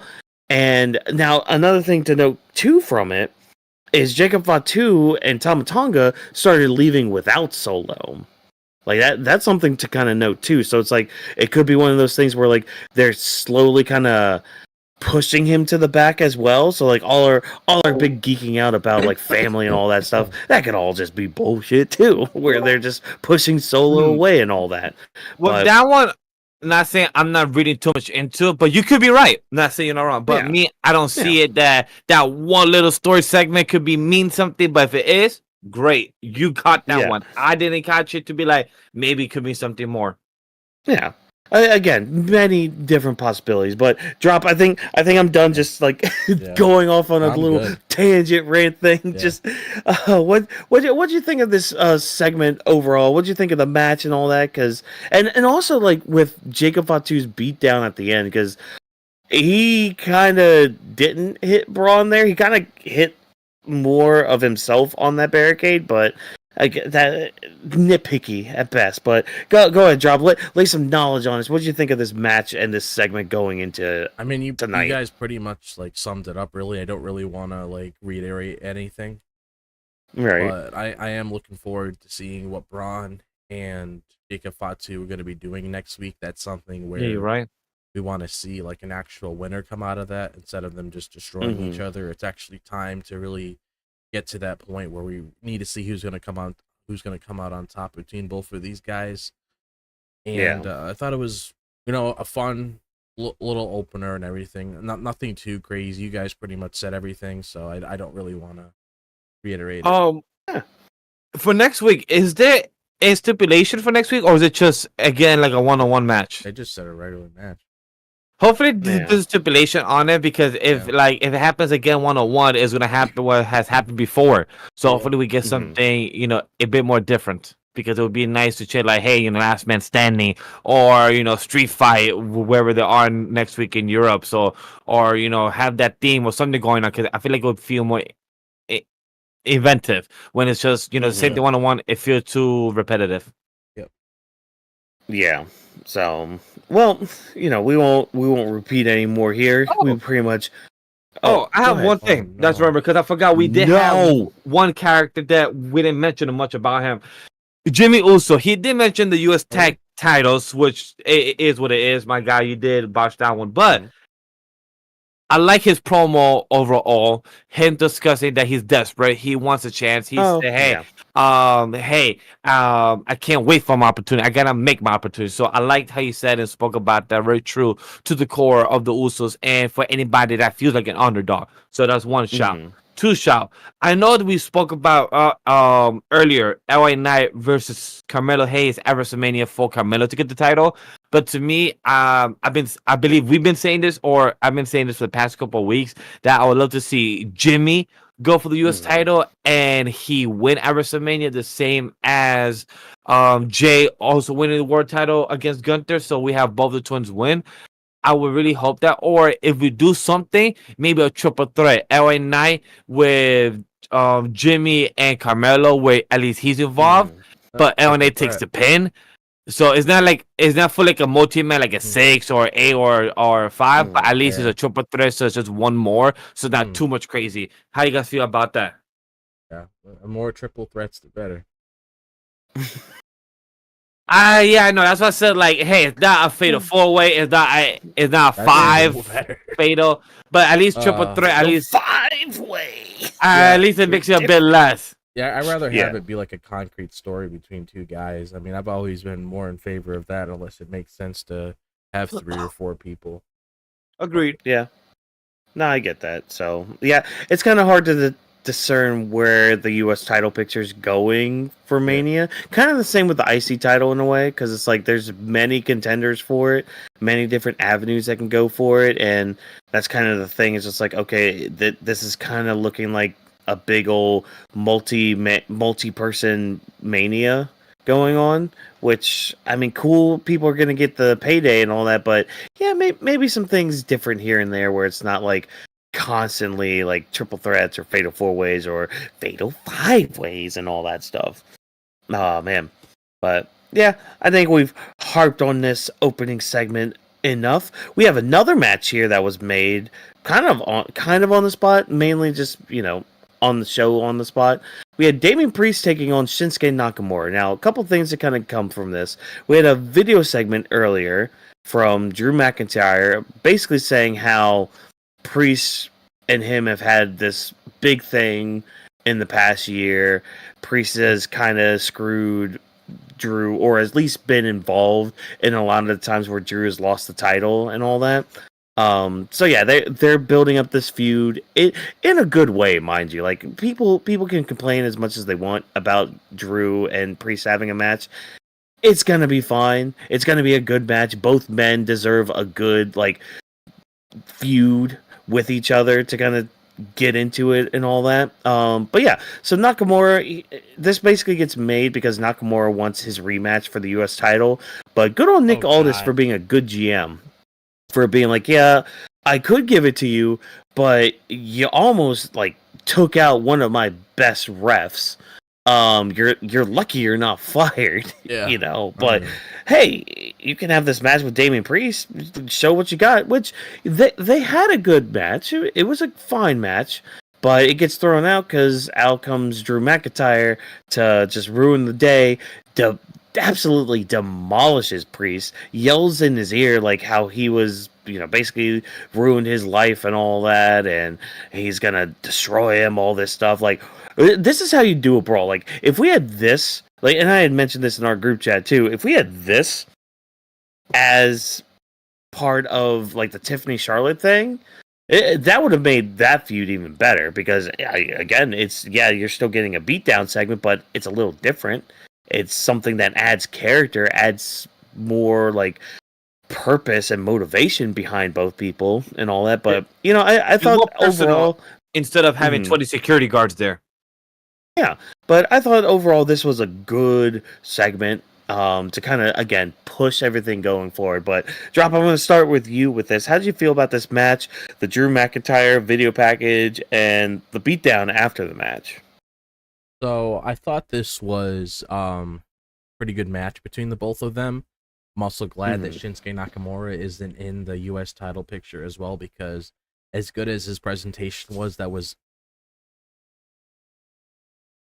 buddy. As good as his presentation was, that was not a good reign at all. So I'm glad we're moving away from that. And I also like how we're getting some good build with the Damian Priest and Drew McIntyre feud. I like the little vignette that we got with it because there is a lot of history there. Priest has been a roadblock for Drew for quite some time now, so I do like how we're taking some time with this to really build onto what we already know about these guys already, because there is a lot of history there. It's like they're just pulling it out of nowhere and just throwing it on television. There's just a lot of things to really pull apart when it comes to telling why these guys are button heads to begin with. And I also like how you had that little pull apart brawl between the both of them towards the end. And when it comes to stuff like that where there's substance beforehand that builds up to that, I don't mind it. If it just happens without that substance into it, I'm not really the biggest fan of it. When you saw it with Punk and Rollins, there was substance there leading to it. When you saw it with Damian Priest and Drew McIntyre tonight, there was substance there building to it. But it's if it's just something where it's oh my god, I'm gonna go attack you, stuff like that. I'm not gonna get behind that. So, I did enjoy this. Yeah, good. Well, what about you, Vash? How'd you enjoy or not enjoy that? I don't know. I don't want to speak for you. You might not have enjoyed this. Nah, this shit was trash. That shit was mid, is what one of our co-hosts from Off the Bitch would say. But nah, I'm not him. What I would say about this match is the match itself was good. Not great, not bad. It was good. It was entertaining.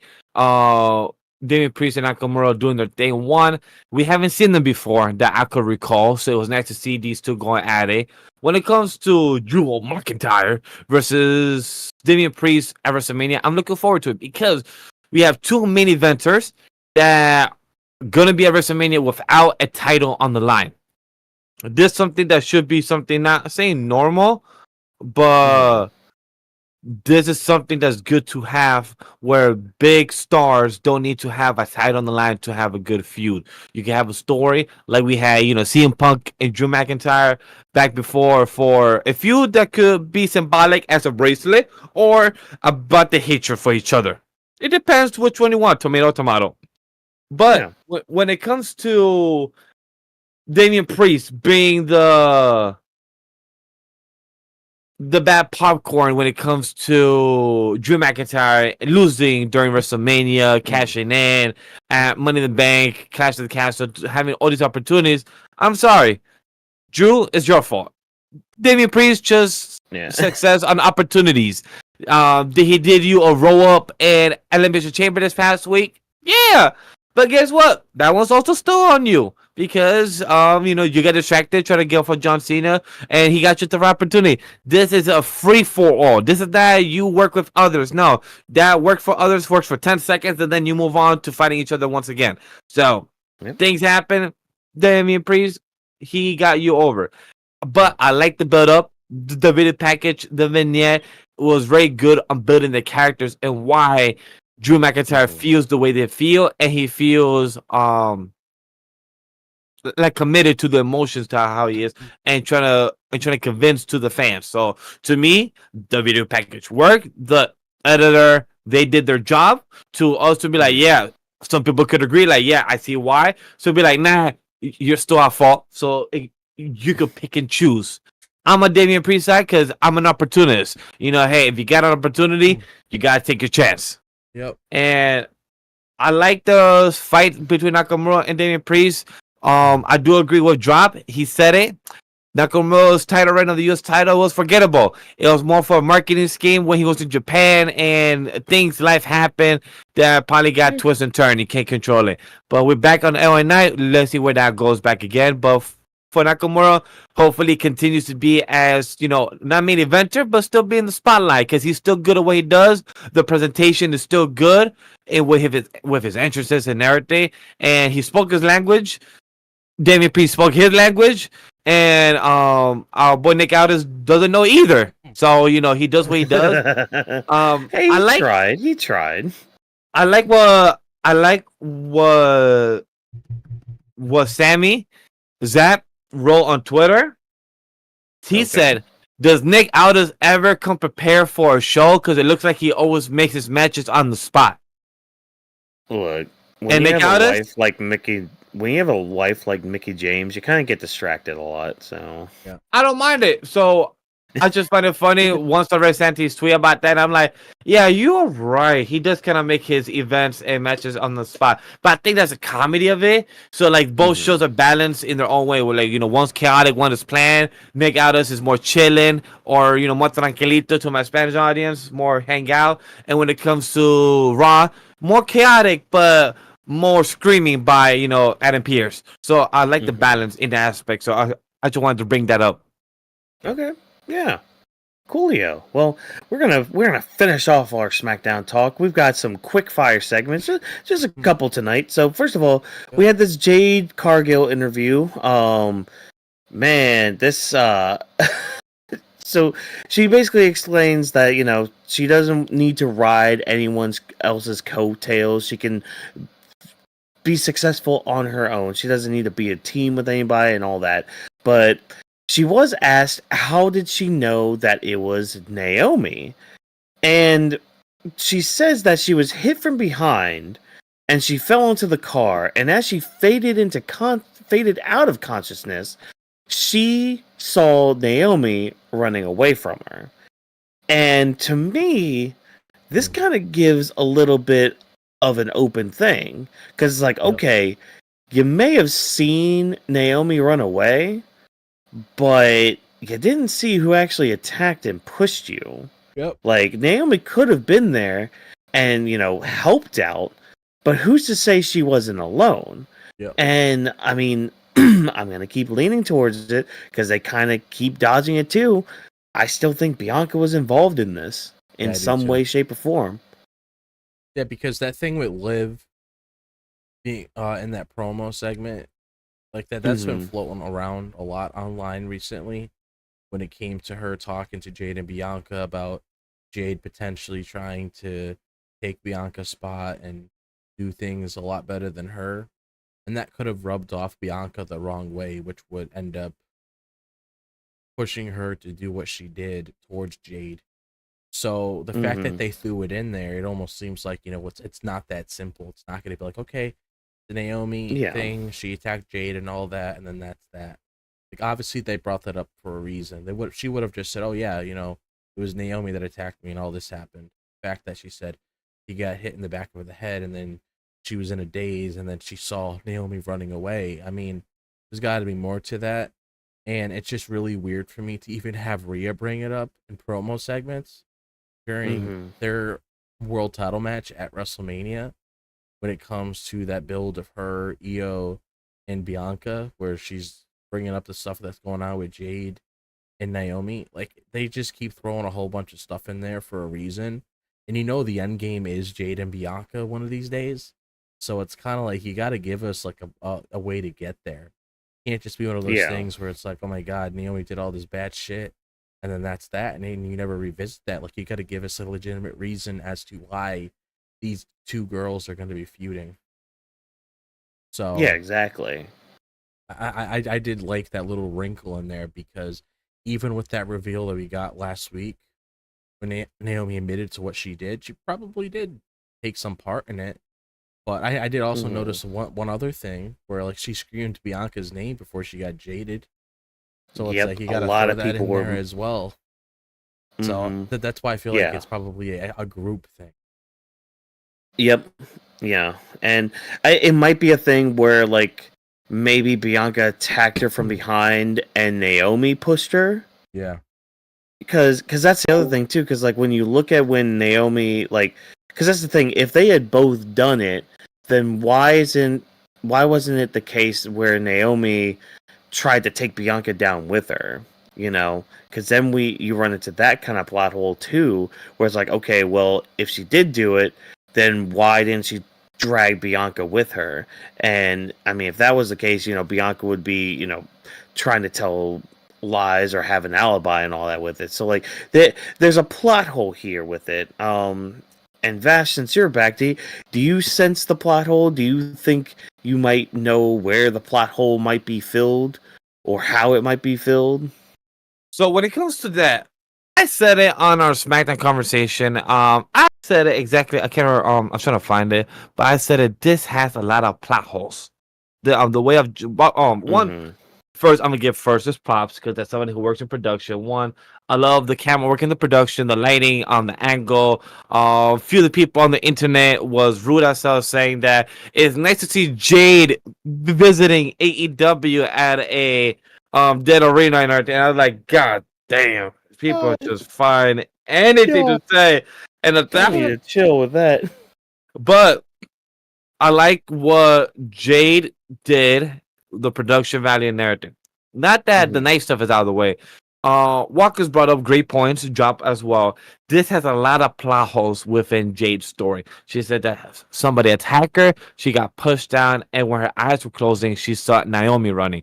You saw Naomi. How did you see? Was it because of green, the glow aspect is why that you was able to see who was running?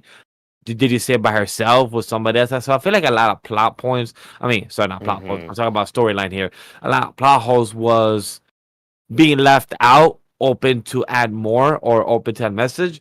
But I'm still waiting for, because WWE is always ready with a fucking security camera. We haven't seen a security camera from that spot or position of where the arena is and where the gate is and where she fell.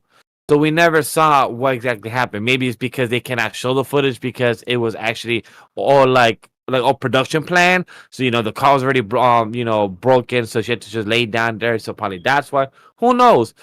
But I just hope when it comes to this, we get to find out the build up when it comes to Bianca, Jade, and Naomi. And I agree with what Job said earlier about even during that segment last week, Naomi screamed for Bianca's name. Also, Bianca said, hey, Trinity, during the promo as well. So a few people catch a few things that we missed last week. So it's just great to rehear or re-seen some segments that we missed and could just have a different perspective on it.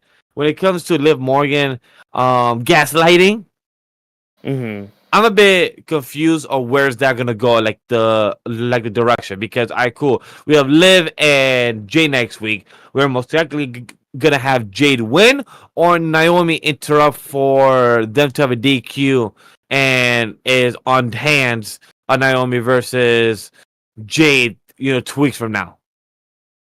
Yeah.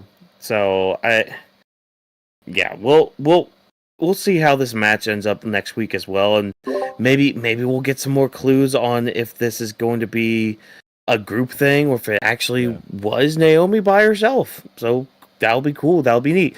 And then our next quickfire segment, Chelsea Green with her secret Hervis are there in Barcelona, Spain. So first of all, of course, as always, pledge your allegiance to Chelsea Green, our wonderful, awesome, beautiful, fantastic, amazingly tough U.S. champion.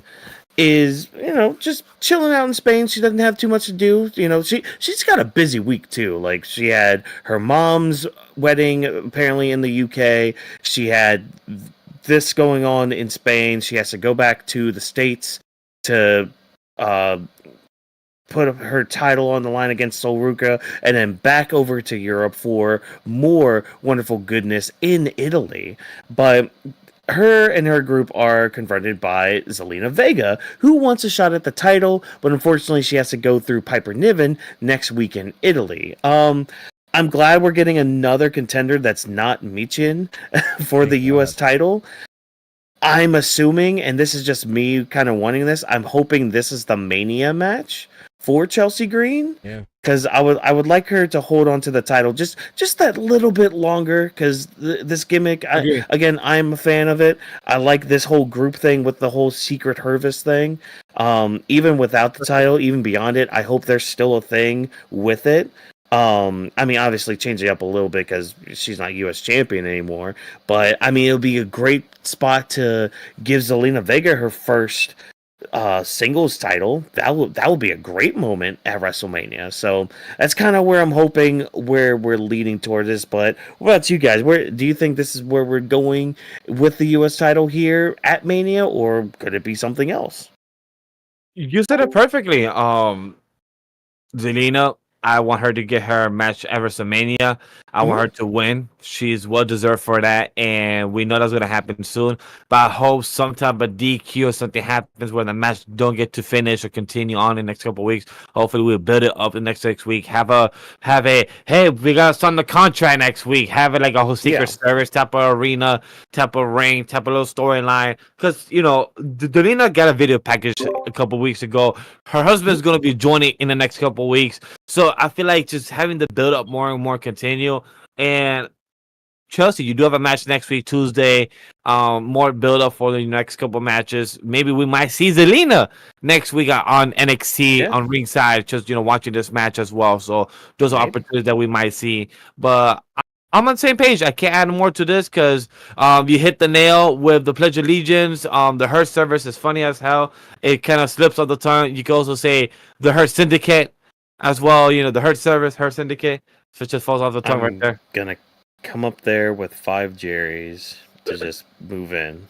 How about you? Are you a big fan of the Chelsea Green versus Zelina at WrestleMania? Yeah, I wouldn't mind that. I mean, that would definitely be a good way to finally give Zelina her moment, because she's been striving for that for quite some time. So I feel like that would be a really nice moment there for her at Mania if they end up going down that route for the women's U.S. title picture.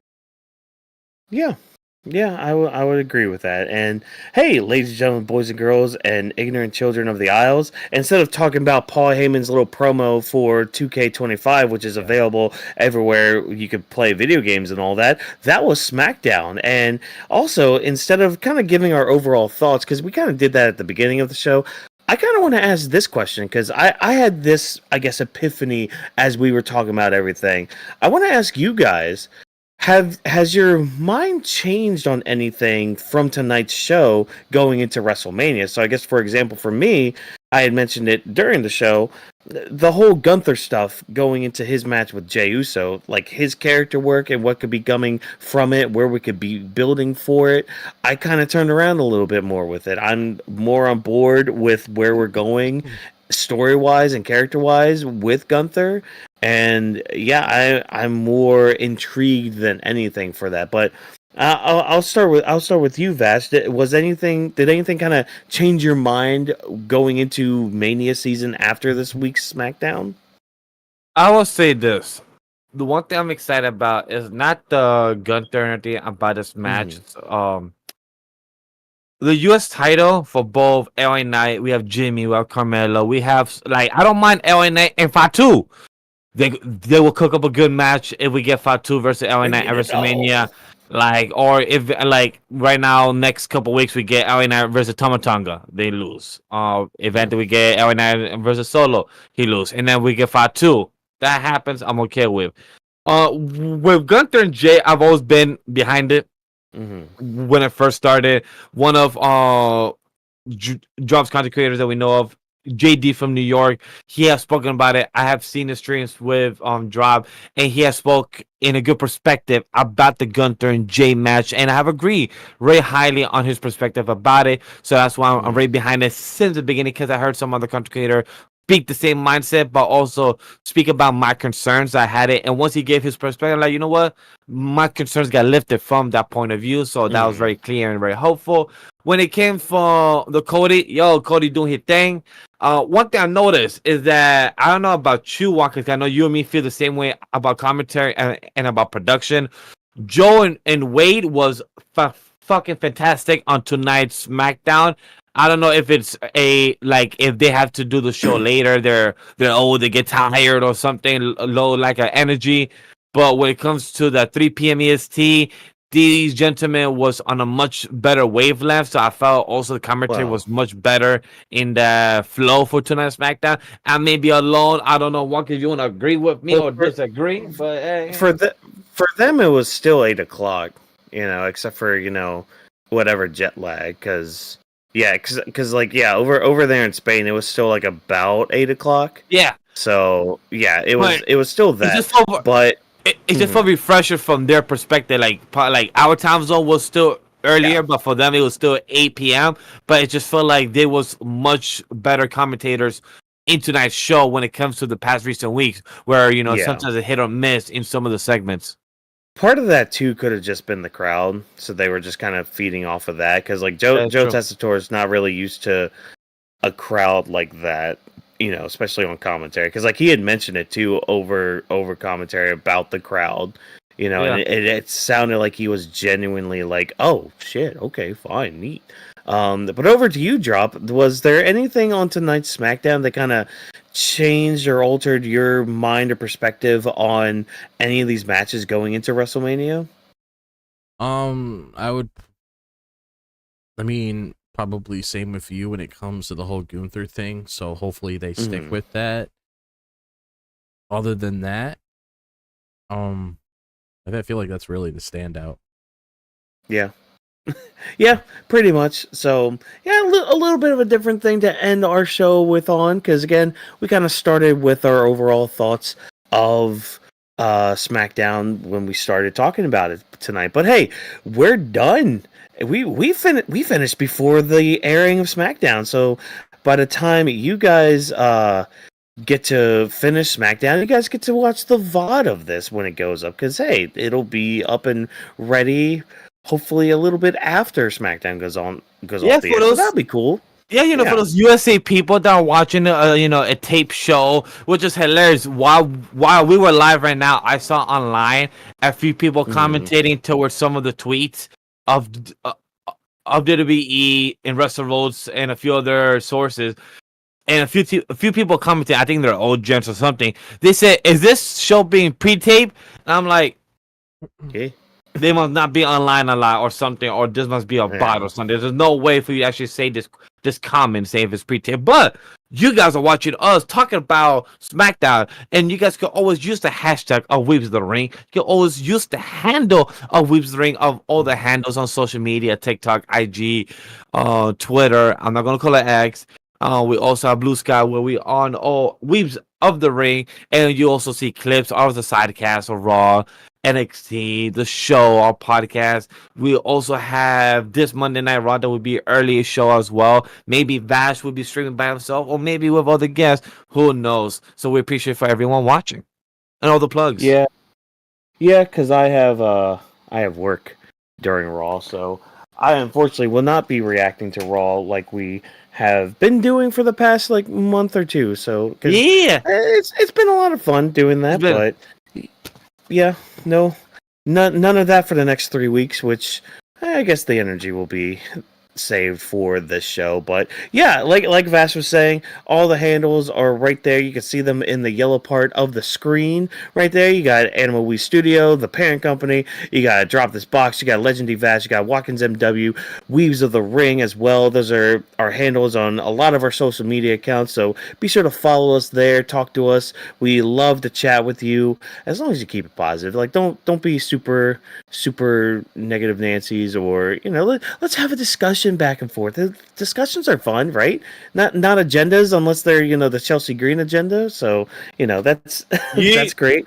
We'll have fun talking about that. But a great way to use that is to use the hashtag Weebs of the Ring, so that way we can kind of check that discussion, see where everybody's coming from, where everybody's talking, and all that, and just overall have a great time. But unfortunately, I did not write our outro in Spanish because I just realized, I didn't do that. So you're getting this in English, everybody. So except for this first part. So gracias for taking time out of your day to listen to the Weebs of the Ring podcast. If you enjoyed what we had to say, again, all the handles down there, all the links in the description below, all that fun stuff. What do you want? I got Jerry, you.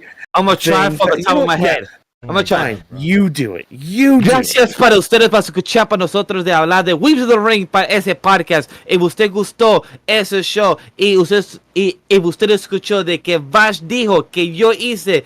Nosotros estamos nombre de Weebs of the Ring en todas las plataformas de social media. Y también para usted saber, usa las hashtag Weebs of the Ring para interactuar con nosotros en todas las partes de hablar wrestling, antes y después del show, y también a nosotros la feedback de cualquier cosa que usted quiera hablar de nosotros. Weebs of the Ring está presentado de Animal We Studio, y gracias por escuchar de todos nosotros, y gracias por todo el trabajo. Otra vez, gracias por escuchar nosotros, y recuerda, no Stunt Grannies está dolido en ese recording of this podcast. Tengan una buena noche todo el mundo, hablamos y cuídese. I'm so happy you kept Stunt Grannies in it. My wife says, excelente, mijo. I felt like I butchered, but I did my best from the top of my head. Oh, that was great. That was awesome. Thank you for that. And again, guys, thank you all so much for tuning in to the Weebs of the Ring podcast. We'll see you guys on Monday, where we'll be in Germany? I think. I don't remember. Yeah. I think we'll be in Germany, so stay tuned for that. As always, people, keep it classy, keep it sassy, and keep it awesome. We'll see you Monday. Yo traté, mi gente.